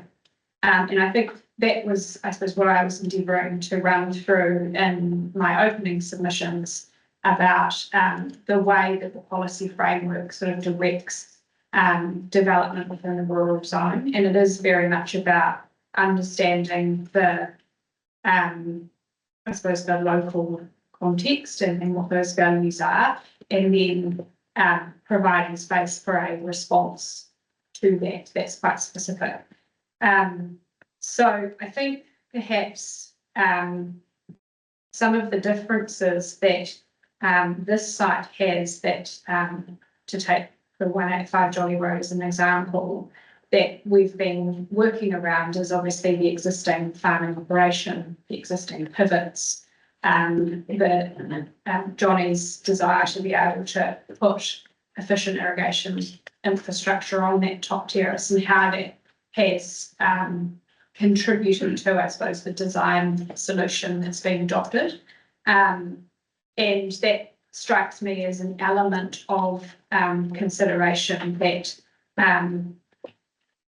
when Ms. Annan, for example, is looking at it from that landscape clustering point of view, doesn't take into account that element of the site to the degree I think we say is necessary, and why we've landed on the configuration that we've got. I think the other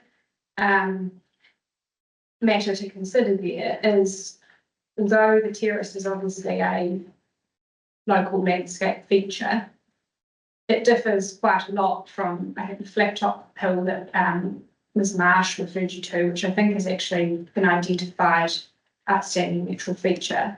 And so in that example, entirely unsurprising, that development has sought to leave that alone. And in fact, I suggest you'd almost never get consent to put lines on that. We don't have landscape features either at a section 7 level or a section 6 level in this site. So I think although the terrace is obviously very legible and an important local landscape feature, I don't think it is, I suppose, at that higher level of specialness that might require the same level of protection or setbacks and so on that we might have seen in other developments in different locations.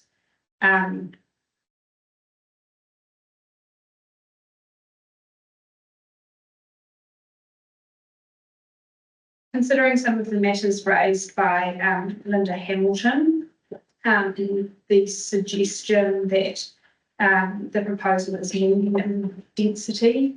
I mean, medium density, I think, in the COMC plan and our subdivision down to about 200 square metres. I think the lot size we're talking about here is sort of fairly reflective of the large lot residential, I think it is. You know, but those are very urban densities, and I think, you know, this is obviously a response to the multiple factors that we are trying to manage with the site, maintaining that productive capacity, which is a clear policy direction in the rural zone, and you also get some of that flavour from the higher order planning documents. And and providing for a level of development that is reflective, I suppose, of what those gatekeeper provisions provide for in the district plan. I think, Mr. Chair, you reiterated that the Christchurch Airport is not relevant, in saying with respect to all of the reasons that Johnny might be progressing subdivision. What is important is your assessment of effects. In terms of the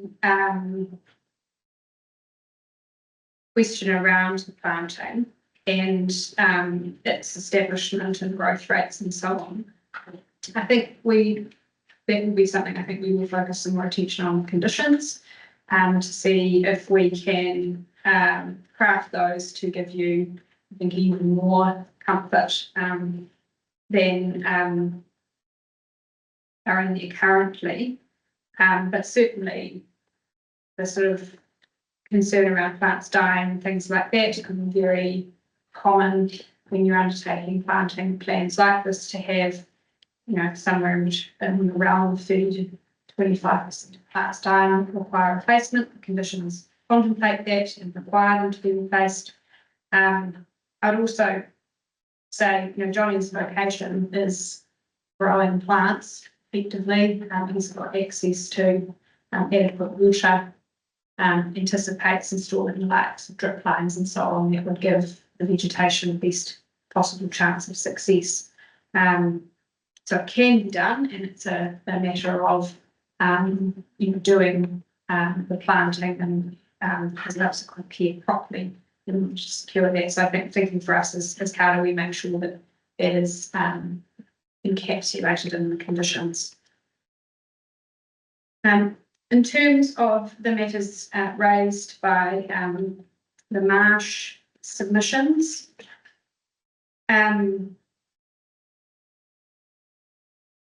Billy Marsh in particular focused quite a lot on visibility from Maori Point Road, and it seemed to me that a lot of that ignored the screening of the development from the road.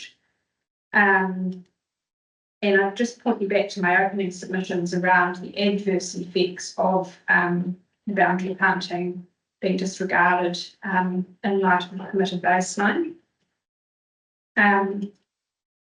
In terms of the development patterns in the wider area, I think, to me, that those aerial photographs where you sort of zoom out and look at the wider area, it gives you a really good sense of how the default plan expectations lead to that real risk of fragmentation. And I think that is something that you need to carefully consider. Whether that openness is a key feature of the landscape character that can be better preserved by a subdivision configuration like it's been proposed here.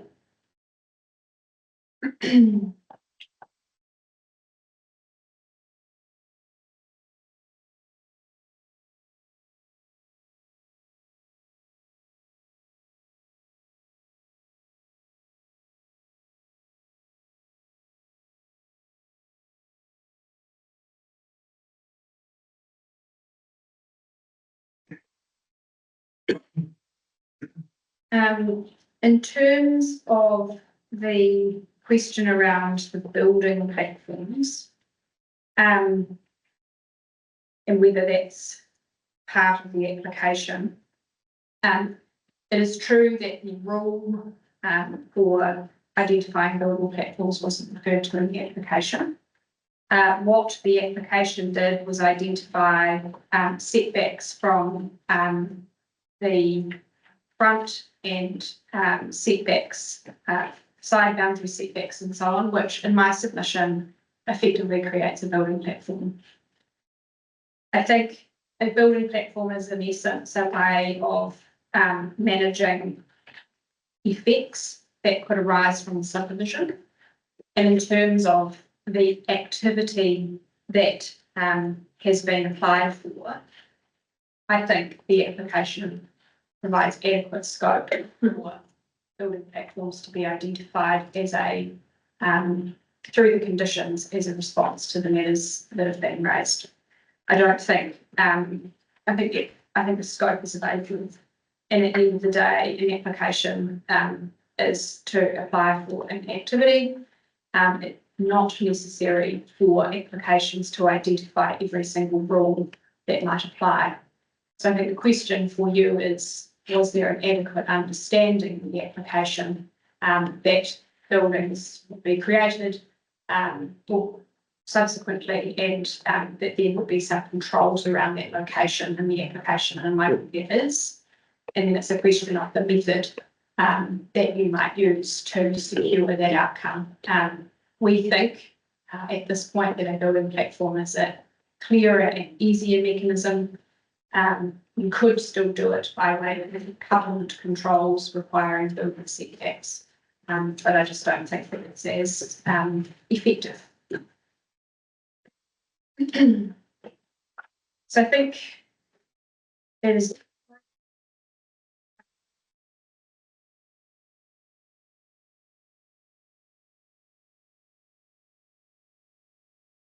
and yeah, we'll come back to you with a revised set of conditions and a sort of summary of those comments in writing.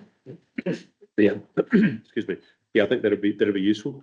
But thank you for the sort of heads up about the sort of issues that you can respond to now, and then what you might build on in the written reply. So unless someone's going to tell me something different, we'll adjourn the hearing on the basis that the applicant will provide their right of reply and writing. I can Yeah, I suppose probably do that by next Friday. next Friday. That'll be about the 10, 11, 18th, he says. Is that about right? Good Friday. Mate? Thursday. Yeah, no pressure. Yeah. Next Thursday. So I can read it over Easter. Yeah, my wife's got me gardening. I'll be busy. My wife's got me gardening. I'm sorry. Well, actually, yeah. How long can I make this last for? Yeah. Can I just suggest something? Is that Thursday, Tuesday? Is there? It doesn't make any difference to us. Yeah. And I'm thinking that if you get busy, not that I'm saying you work over Easter, but you don't want to be rushing on Thursday when you've got all Easter and you get out of the garden, even.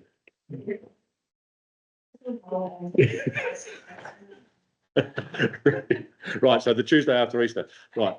Close of business. That'll be great. Thank you. Yeah, adjourned the meeting. Thank you very much, Johnny and the team, and to all the submitters. Thank you for your submissions in the first place, and then your presentations here today. Much appreciated. It has been very helpful for the panel, and we've got a really easy job to do now. Don't be surprised if there's more to come. Depending on what we get, we may have to ask some further questions. I have a feeling. Thank you very much.